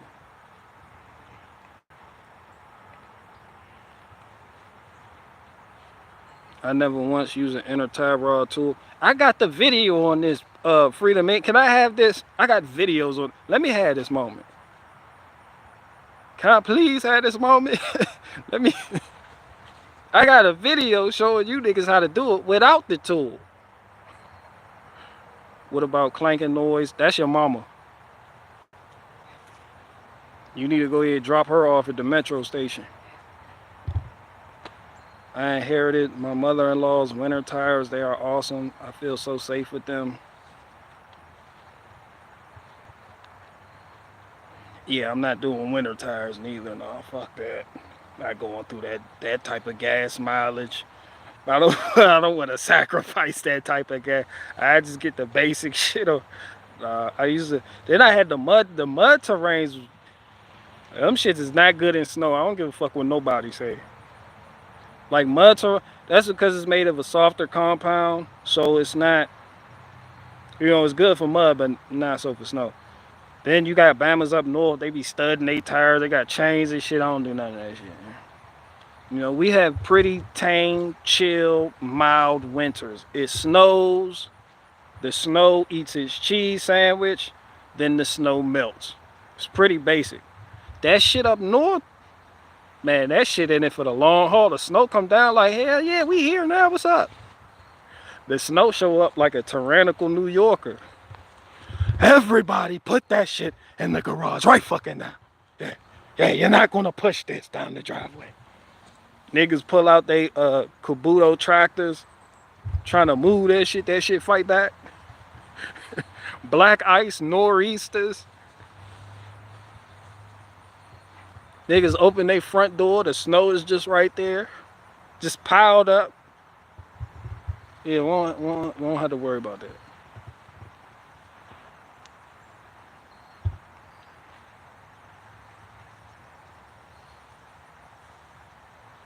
Yeah, our snow has common sense. It comes, it does its thing, it looks beautiful for a while. It creates work for the tree service people and the people that do junk removal. Then it has the decency to leave. That shit that be going on up north, that shit y'all got up there,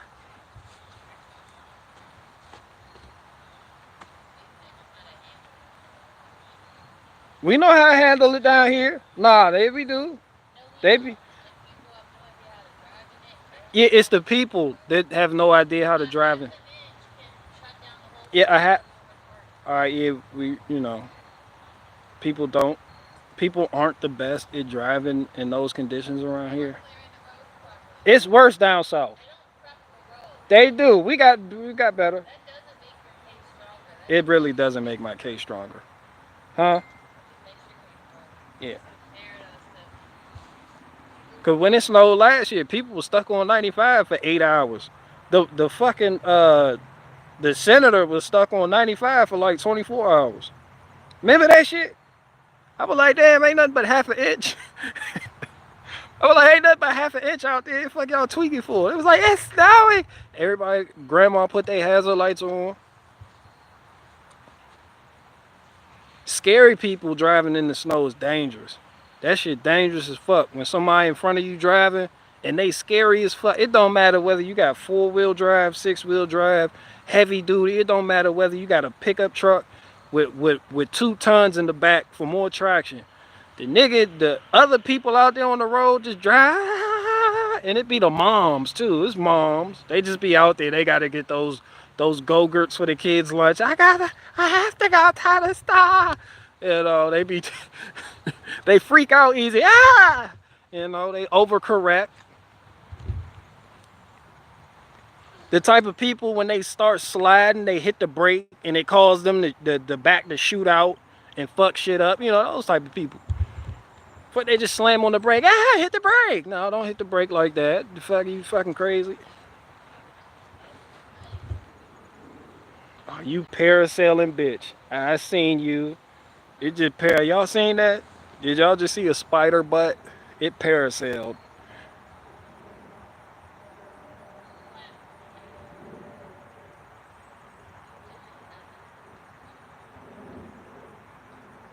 There it is. You gotta hold it in the sun to see it.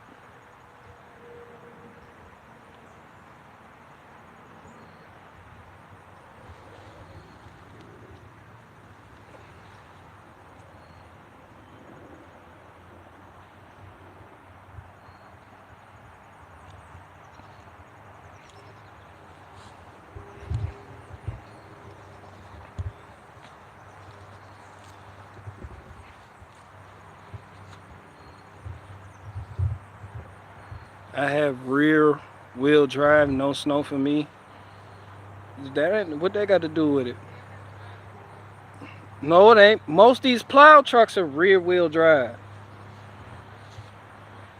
Yeah. Front wheel drive does do a little bit better in those conditions because no, I'm saying for like cars. No, front wheel drive you got the weight of the engine. It's on the drive axle.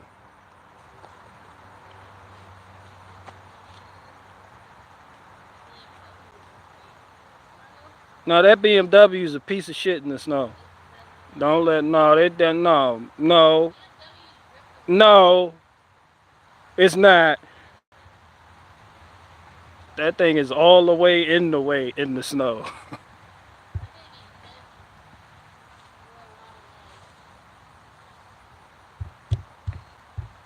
I thought rear wheel was the worst for snow. Yeah, if you got a fucking Mustang, that's why you see the Mustang spun the fuck out. But most heavy duty trucks with the plow on them, they rear wheel drive.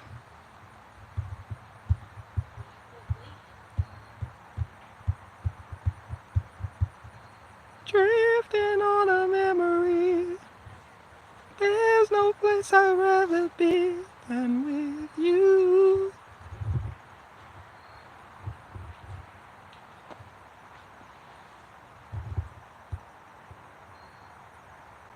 My friend always picked me up in his BMW when it snowed. Oh, don't let them lie. They some shit in the snow. They are some shit in the snow. You got stuck in the driveway. I don't give a fuck where it's made. No, you got stuck in the driveway. Tire was spinning like shit. That's that all-wheel drive shit.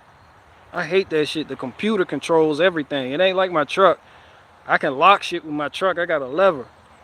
I stay in two-wheel drive though, but I've only had to put my shit in four-wheel drive like twice.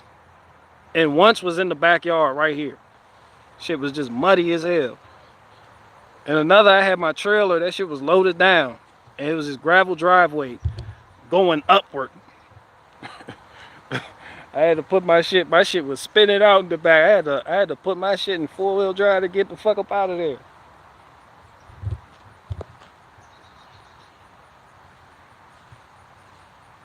Mercedes with the limp mode is garbage. Yeah, the computer gonna decide when it wants to be in four-wheel drive or when it wants to activate other wheels to spin. Other than that, your shit just you gonna have one tire up in the air. That shit gonna be spinning like a bitch because it's gonna send all the power to that one fucking tire that's in the air with no traction. It's gonna spin like shit. That shit is good. That all-wheel drive transfer case is good for wet roads. That's it.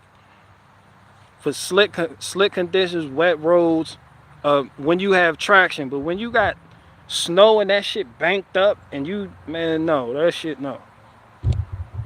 Soon as one tire leave the ground, it's going to send all the power to that one tire that's off the ground and you are going nowhere fast.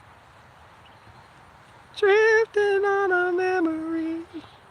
There's no place I'd rather be than with you. Yes.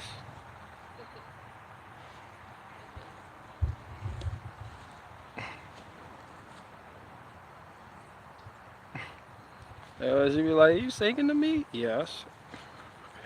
Is it working? You know, give your woman a little back rub or something like that, you know. Rub the back. It don't matter how mad she is at you. You get to rubbing her back. No, they fight it. Women fight it. No. Because women want to be mad at you. When a woman mad at you, she want to be mad at you. But that back rub, stop it. I want to be mad. I need this. I need to be mad. They hate the fact that they don't want to be mad no more. Drifting on a memory. There's no place I'd rather be than with you.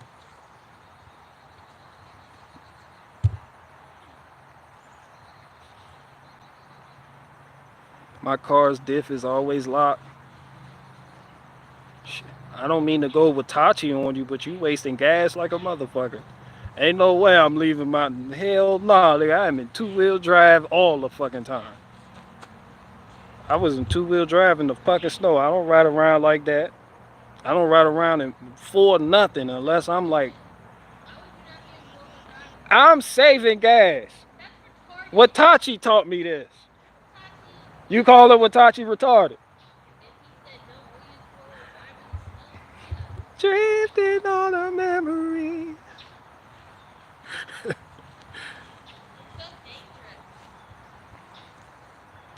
I thought gas doesn't matter. Y'all know I be talking shit. Don't do that, John. Y'all know I'm broke as fuck. Donate. Donate. You can support me. Go buy my book. It's on the shelf down there at Ace Hardware in Northern Tool and Tractor Supply. Right next to the hydraulic transmission fluid. The hydraulic. It's it's right next to the 5W30 motor oil. Don't listen to me. Y'all know I talk. I'm broke as fuck. Gas done fucked me up. I'm not doing so hot quarterly. It was only through the grace of you people I was able to get new tires put on the trailer. Fucking gas high as fuck. That's why I need a couple dollars from y'all. You know, not that much. Just something to tide me over until, you know.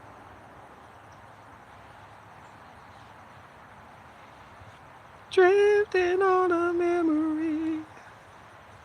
There's no place I'd rather be than with you. Somebody's looking at their device. Shut up! Shut up! Right now! Shut up!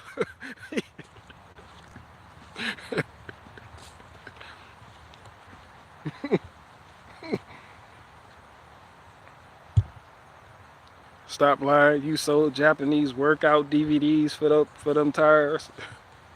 The Japanese workout DVDs.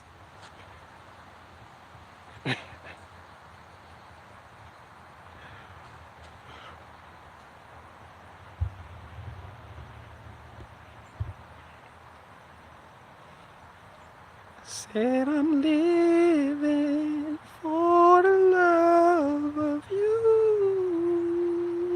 I think I nailed it. I think I stuck the landing. I think I did a pretty good job maintaining my highs.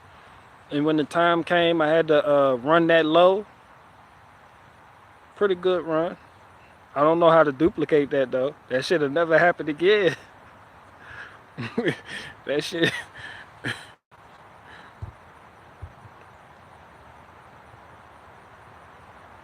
Man, when my girlfriend asked for me to bring back Starbucks, I hate it, and I was a barista for 5 years.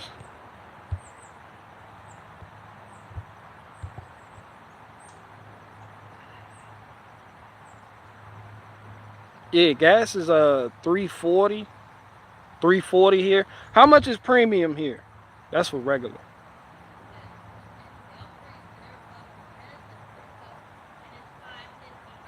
Yeah, and premium 559 for the BMW. We paying 559. That's why I need y'all money. I need your money. Oh, 405? I done already told the people 550. It's 550. Feel bad for me. Give me money. Huh? Yeah, that's why I need money.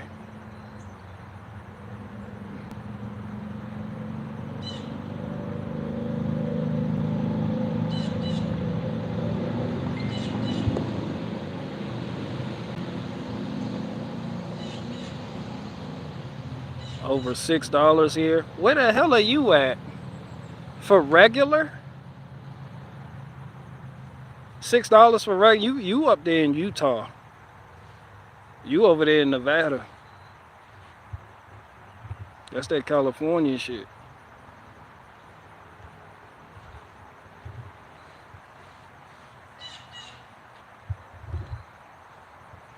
$4 in Kentucky. Northern Florida beaches is $3.09 regular.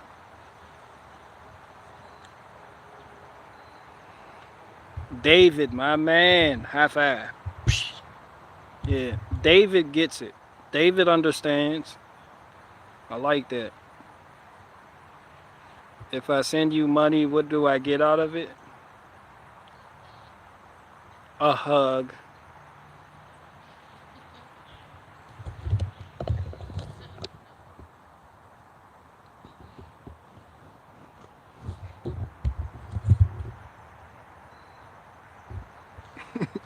Yeah, you get a hug. Hugs for dollars.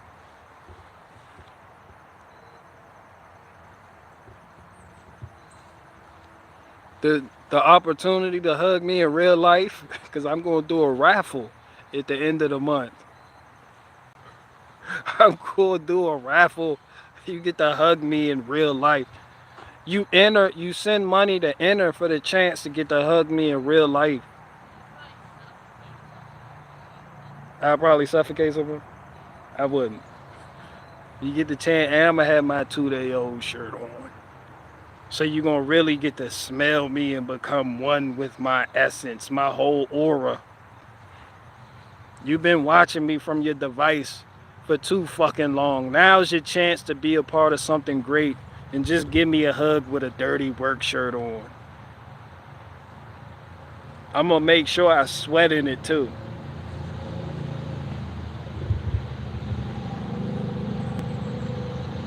I'm only selecting one winner, so y'all hurry up and give me money. It has no monetary value. What, a hug from me? Are you fucking... What? That shit'll uplift your whole year. That shit, if you're a small-time business owner, one hug from me will help clear your head of all the bullshit and get you to focus on what you really need to focus on in life. That shit has all the monetary... Hugging me has all the monetary value. What do you mean? I'm going to take that VA smell back to California. Well, as long as it's not a stick of my maple wood. Ask Hillbilly Hard what that does. Don't take it to another state because it can destroy the ecosystem.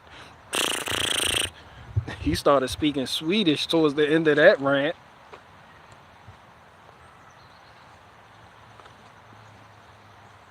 Can you autograph a hug? You can hug me and I'll autograph your shirt and never wash your shirt after you hug me.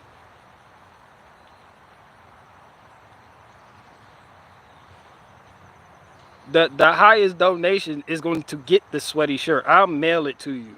You don't even gotta come out here. I'll mail you the sweaty shirt. Yeah, I'm mailing the sweaty shirt to the winner. He deleted that comment. No, he didn't. It's still up there. Y'all can head over to that. That's the funniest comment I've seen in a long time too. He was serious too. What? A stink bug? Ain't want nothing but your number. Give me your number, girl.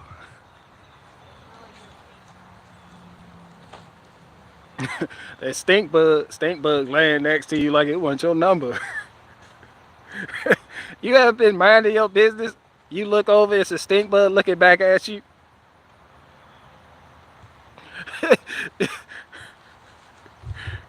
You like, where the fuck did you come from? That shit looking at you. Like, man, get the fuck away from me. Stink bugs, they do be coming out of nowhere.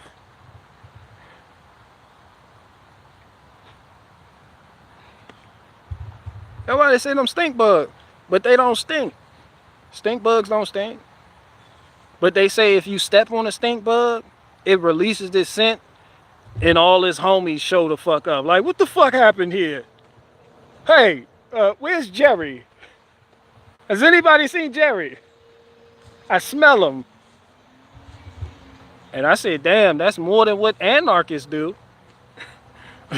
They they are.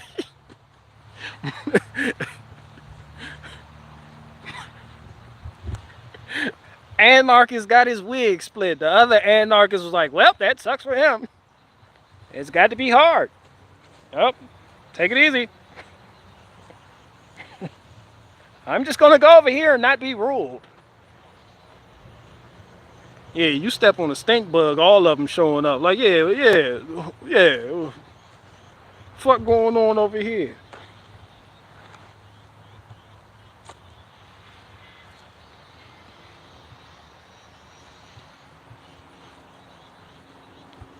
Where little big anarcho-Acapulco at? He hate that shit. Where are the men in the chat? You one of them. Fuck you mean where the men in the chat? Fucking, are you a man? Multiple division, what the fuck are you?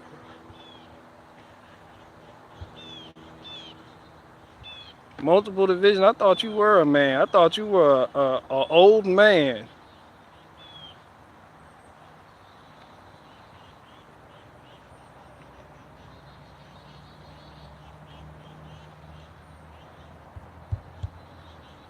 I'm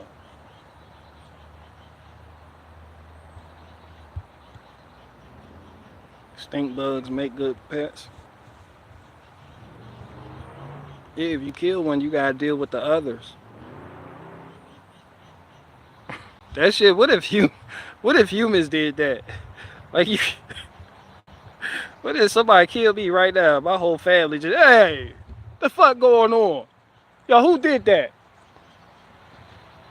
Yo, it's 100 of us right now.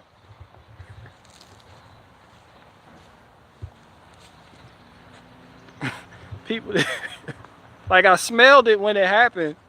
Niggas, they interview people on the news, like, yeah, he got shot. Like, yeah, and I smelled it when it happened. That's why I'm here right now looking around. Like, what the fuck going on?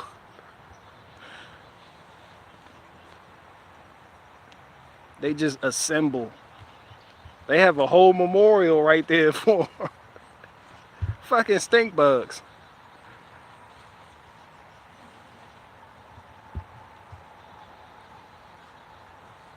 Old man chat. Yeah, it ain't nothing but old men in the chat. That's why they understand what I'm saying when I say you can find my book at Tractor Supply, at Northern Tool, at Ace Hardware. These are places old men go. You know, them youngins, they be in 7-Eleven looking for tools. Excuse me, where's the pitchfork? We do not have a pitchfork. We have a Monster Energy drink. 2 for $10. I'll take it.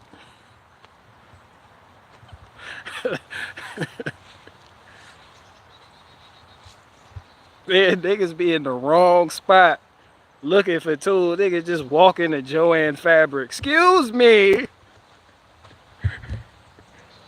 I need a pitchfork. And a 10mm socket.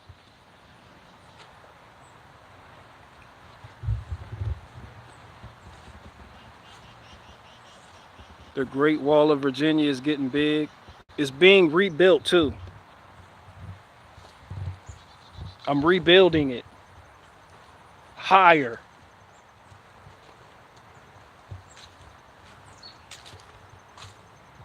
Yep. We're gonna rebuild. We're gonna do what Trump couldn't do and finish that wall.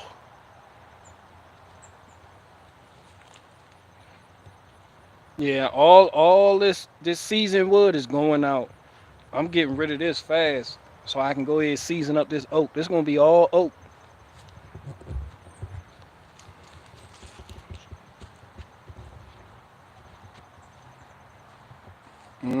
And I'm excited about it too.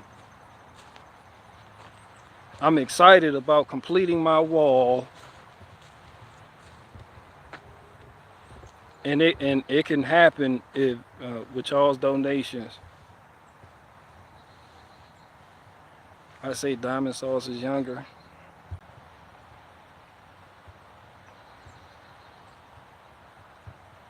Yeah, Diamond Sauce like my age. Young men can only build Lego buildings now for their action figures. I mean, I'm a young man. Don't do that. I'm a young man.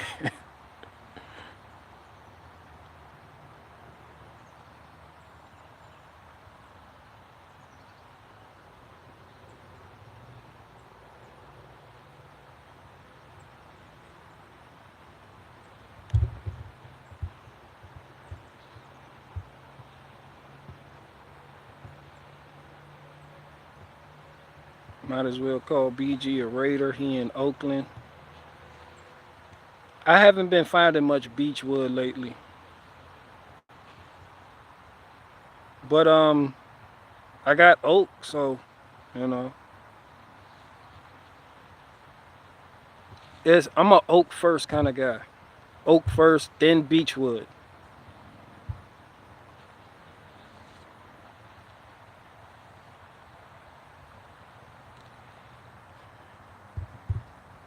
Age doesn't matter. The only thing that matters is how many times did you fail the sixth grade? 6 times.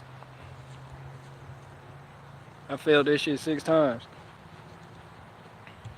Then the Clinton dude that was in the office, he enacted the No Child Left Behind shit, and that shit had the opposite effect. Niggas like keep him behind. Niggas was in sixth grade, tall, old, mature. I was mature as fuck in the sixth grade.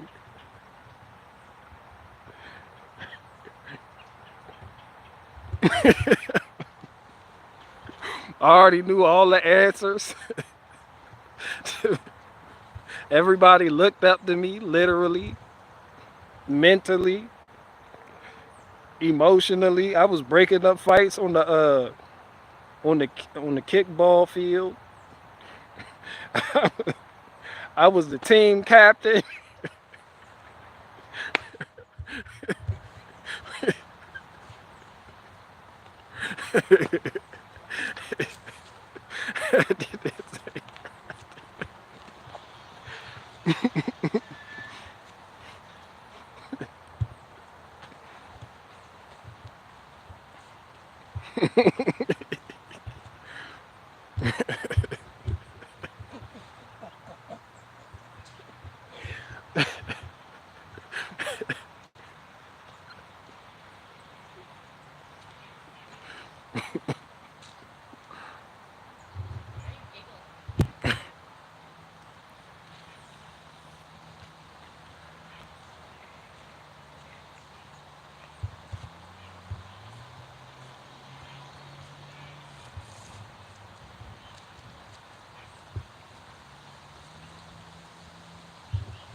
BG was buying everybody Swishes and Newports.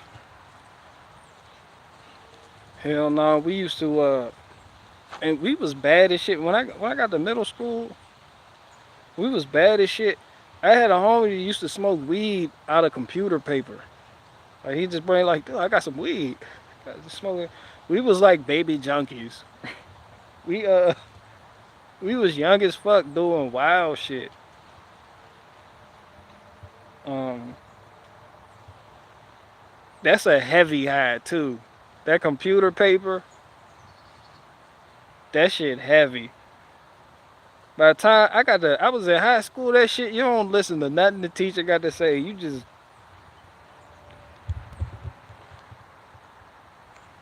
yeah, school was wild. We broke the vending machines. Um, School, the principal got arrested for selling crack. I was there. I used to go. I went sometimes. I roamed the halls a little bit. I was there. I wasn't old enough to smoke at 7-Eleven. You do it in the temps. You do it in the back by the temps with the cool math teacher. Yeah, the temporaries they got set up at every fucking school. You call them portables? That's because you from a weird ass county. They're called temporaries. No, they're called temps. They are temps. They're temporaries. They call them temps. They're not portables. That's that Montgomery County shit.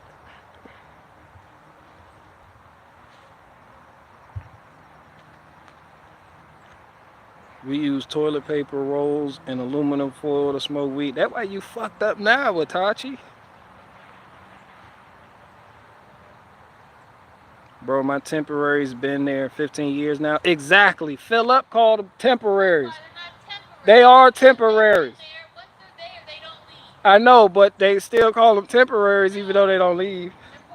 They're not. They're portable if they not portable. They not porting nowhere. Why the fuck are they?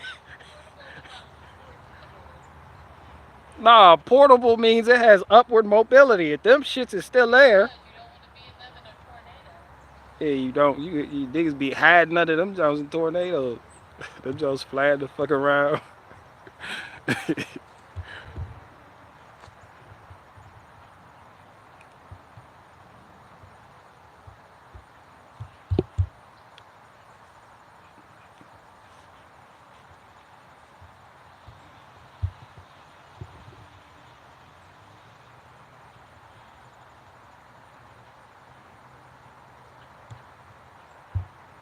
Phil up said they took the wheels off his. Them shits is part-time portables, part-time trailer home. That shit double. That shit double as a trailer home. That what it was. We had trailer homes at the. Like, what the fuck is this? Families gotta leave at 7, come back at 4.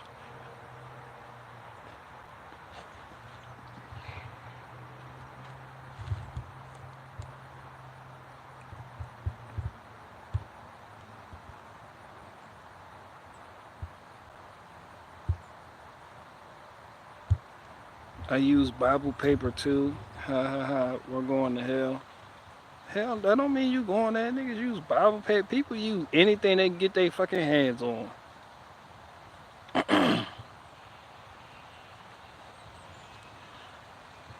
Drifting on a memory.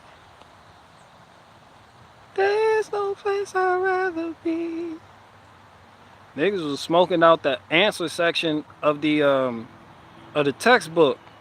Y'all remember that shit? When you got the textbook that had the answers in the back to your homework, and you flip to the back, somebody to use the answer section to smoke, and now that all the answers is smoke the fuck up and go. Like, how the fuck I'm gonna do my homework now? You remember that shit? Textbook, they used to give us the textbook, they had all the answers were in the back. These ungrateful niggas done ripped out the pages and used it to smoke.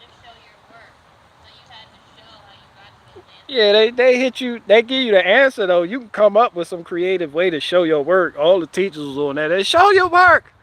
Be like, well, what I did was I drew a house. I put the numbers in the house. Then there was a squirrel outside the house. I had my dog hold up his paws. Then the cat came in. I subtracted a cat. That's that Bill Gates Common Core shit. Shit overcomplicated. Nah, Bill Gates funded that Common Core shit. Common Core is fucked up.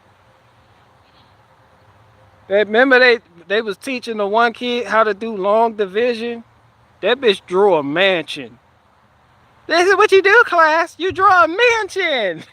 That shit had 33 rooms in it. I'm like, what the fuck? She put the numbers in the first room. Then put what it was being divided by in the third room. Then she folded 2 rooms, exclaimed something about the half bath, and then dropped a 3 and put that shit in the basement for being retarded. She brought out like, what the fuck? Who the fuck helping? Yeah, that shit fucked up. They want all of this done too. They like, nah, you didn't draw the mansion. You can have the right answer, but if you ain't draw that mansion and drop that retarded 3, put it in the basement, and then bring it back up to multiply with this other shit that's in the 55th room, yeah, you getting the E. You didn't show your work.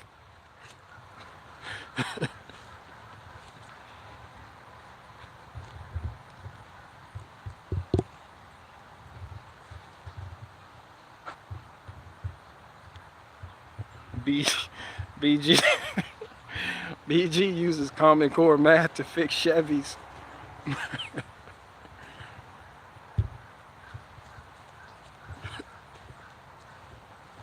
You gotta carry the 3. Yeah, you gotta carry the 3. Like literally, you be like, you can't hang with us.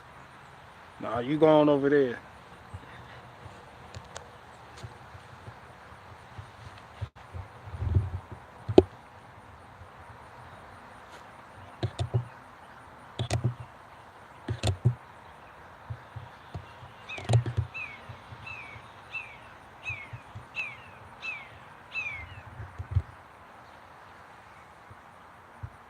Still streaming. I went grocery shopping and got some stamps to write my home. You ain't do nothing but get stamps and Rolaids. Just sit your ass down some damn where. This nigga come back with a pocket full of Tums talking about, damn, you still streaming? I done went to the store, got some Tums, came back.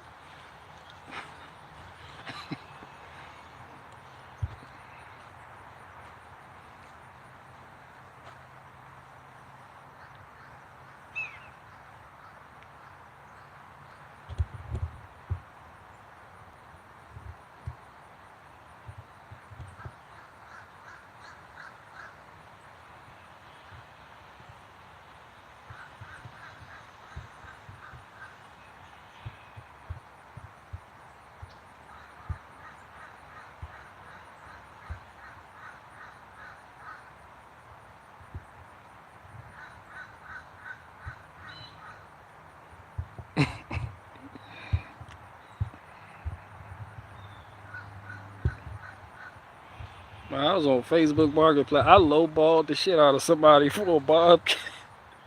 That shit was stupid. Why I do that? I hate when people do it to me, so why would I do that to somebody else? Because I don't give a fuck about the golden rule or the non-aggression principle. That man posted his Bobcat 440B for $7,000. I come along talking about 50 centavos.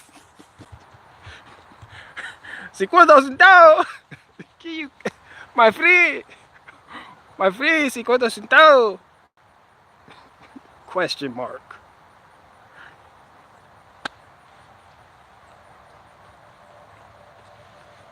Yeah, I hate when people lowball me, but I do it to other people though. Fuck it, I don't care. Y'all can judge me. People like, my garbage is worth a lot more than that. You're like, man, that piece of shit don't even run. You better take this $25. They done posted it for $3,000. Nigga, 25. Right now, cash. I can come today. Mexicans come along. 50 centavos. Sí, sí, señor. 50 centavos.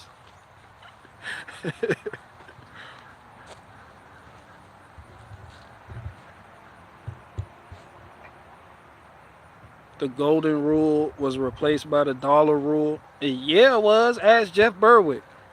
That nigga had all the money. He was not breaking bread with his fellow anarchists. They was salty as fuck too. Them niggas, they was making hit pieces on them. They was writing hit pieces, doing articles saying he wasn't shit. They was telling, spreading rumors amongst the anarchist community that he's not a real anarchist. He don't give back. He makes all this money and keeps it for himself. I was like, yeah, that's anarchy. That's the fucking point.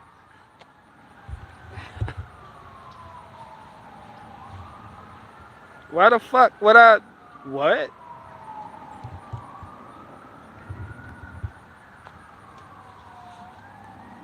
They sound like socialists. Yeah, cause he making it and they not. He got the events jumping. He got it. I feel him on that. When he was like, nah, I'm not. They don't, you know. What he wanted to say was, if you don't work, you don't eat.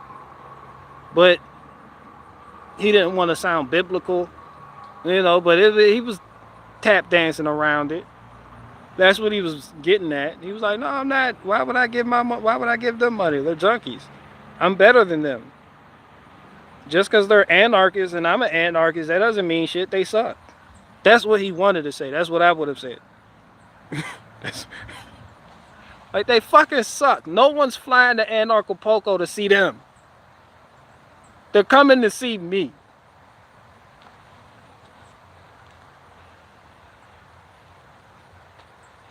Then them niggas got mad at Bitcoin. They were fucking around with Bitcoin. They got mad. Jeff Berwick did his thing with it. They ain't make no money from it. It was some other type of coin people. They came in. The cryptocurrency destroyed that community. Y'all watch the documentary. That shit wild. The crypt once the man lit. That's why I said in the other stream, if you ever want to destroy a movement, if you ever want to destroy the moral and integrity factor of any movement, inject some money into it. That's it. Hands down. That is it. That's all. It's that simple. You don't need to infiltrate and subvert. All you got to do is just pump money into it. That's it. That shit destroyed them. They gonna stop trusting each other. They're gonna rethink their moral values. They're going to negotiate their stances on certain issues. I'm getting there. 1 minute. One minute is no rules and no rulers. Put some money into it. 2 minutes later, all right, we have rules. It's my money. It's my money.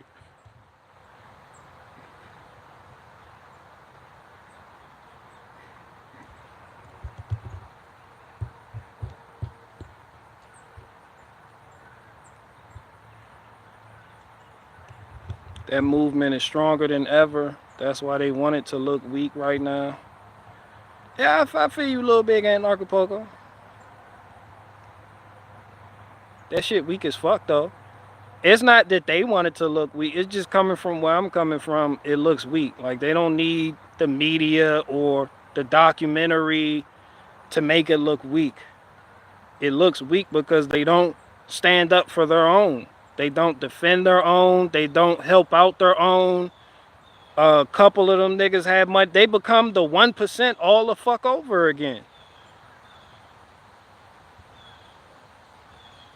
And then they tell the little anarchists that ain't making that type of money what the fuck to do, basically. Like, they was banning people from events. Anarchists was banning anarchists from events. Over beef, squabbling over money and women. Y'all niggas, y'all. No, I felt like a white man watching that. Honey, they're low IQ. Low impulse, savages, all of them. No conflict resolution skills. I was watching that documentary reaching for buckets of yogurt. Honey, I need a stick of string cheese. We're all out of yogurt. Well, give me the kids' Go-Gurt. They're burning books.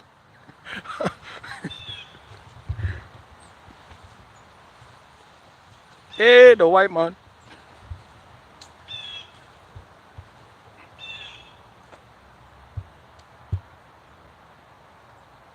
HBO is going to make it look that way. No, they made themselves look that way when they didn't stand up for their own. When somebody comes into your community and murders one of your own, and you don't do nothing, in my eyes, you look that way. You don't need HBO to make you look that way. You don't need YouTube and social media to make you look that way.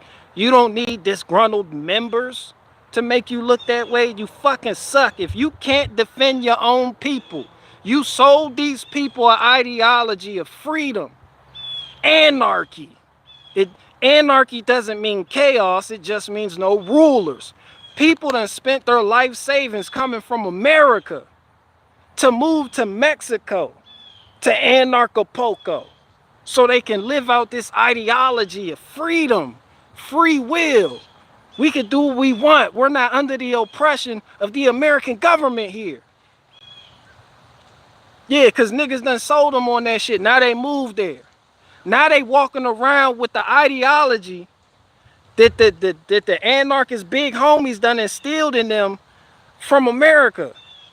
And they come here with that. And they act that shit out. And when the people that run the area say we don't give a fuck about that, we got rules here, and the members like, nah, free will, I'm selling, start selling, and doing what they doing anyway, and then they get murdered for it, and then the people that gave them that ideology don't stand up for them, you're weak, you're soft, you're moist, your whole movement is shit. Your whole movement is shit. You niggas not serious. You niggas suck. All of you. Everybody. That is not HBO's fault for that documentary making you niggas look weak. You niggas did not stand up for your own. You didn't defend your own. There were no jobs waiting down there. Everybody was in it for themselves. How the fuck I'm supposed to respect that? Niggas spent their life savings to go down there. To do what? Because they can't tell us what to do. Yeah, they traded the American government for the cartel. Then played that anarchy shit with the cartel and got they fucking noodles knocked. And the big Jeff Berwick, well, I don't got nothing to do with that. He shouldn't have been doing it. He shouldn't have been selling drugs. We told him not to sell drugs. No, nigga, you told him it's free will here. You told him anarchy. No fucking rulers. The people he was selling dope to consented. It was a victimless crime he committed. There were no fucking victims. He sold to people that wanted this shit. But outside forces came in trying to regulate that shit, and you anarchy niggas didn't even clap back. Left that man girl out there scared for her fucking life, said she had to flee. In a community filled with anarchists. That bitch didn't even feel safe. In a community filled with anarchists. You niggas weak, y'all soft, y'all moist. Butter biscuit soft. Southern biscuit soft. Yeah. Yeah, gravy biscuit moist. The Indianapolis joints. Them niggas did. Jeff Berwick got up there and said he shouldn't have been doing it. Man, if I convince y'all to move somewhere on my behalf, or I got an ideology and I want to share it with people, and we're like-minded individuals, and we start a community somewhere, and we live in our lives how this ideology say we can live our lives free, and somebody from the outside come in and try to fuck with us, all of it, we like stink bugs. Yeah, we multiply. Yeah, we're stink. Nah, we form like Voltron. Nah, ain't no, you can't come in because that sets a dangerous precedent. Yeah. Nah, somebody from the outside that came in our community, caught a body. Nah, we coming together. No group meeting. Yeah, we gonna charts, graphs, data, whereabouts. We gonna have scouts, all types of shit going on. You anarchist niggas just threw up your fucking hands. Jeff Berwick proceeded to make more money. He said that's fucking up the money. Jeff Berwick said that's fucking up the money. He said that nigga Dan is fucking up the money. Jeff Berwick got on, did the interview. He said that nigga, that anarchist nigga getting killed, fucked up the money because a lot of people didn't want to attend Anarcho-Acapulco the following year. So he was mad at that nigga for doing what the ideology says you can do. Come on, Holmes, that shit about money. That shit about money. That's why all it took was money to break that shit up. Those people over there felt disgruntled. Those people over there said, we don't even want to be anarchists no more. We're not actually about that life. Those people over there got mad. It was like, we can't even call the police. We can't do shit. There's nothing we could do. We hear shots ring out. I mean, so them niggas fled. Then the other nigga, the only niggas that stayed was the niggas making the money. The people that were comfortable. Everybody else living in fucking trapper shacks. Yeah, they was like, man, this sucks. And you had concerned parents in America talking about, yeah, my daughter done took the baby and moved to Anarcho-Acapulco on some anarchist shit, thinking that that's where, you know, she could live life free and do her drugs in peace without fear of an undercover jumping out on her, dressed like Barney. So she went down there with this nigga and the savings and the baby, and I haven't talked to them.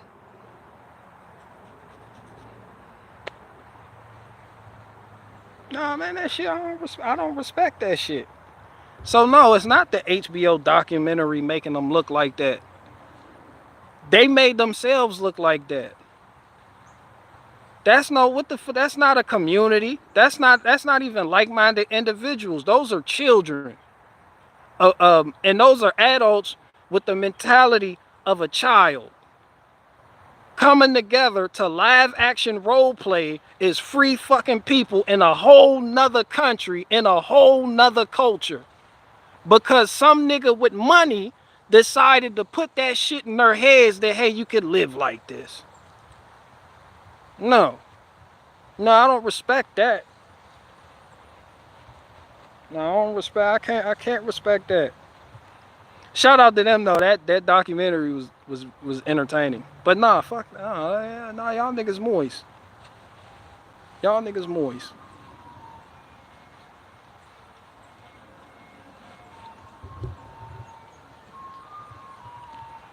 That shit fake as fuck. That shit about as fake as that shit fake.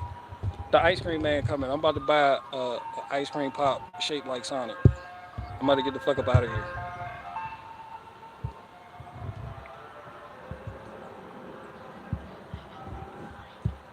That's what I said. He need to replace that bat. He need a new alternator. He need a new alternator. You heard the music about that.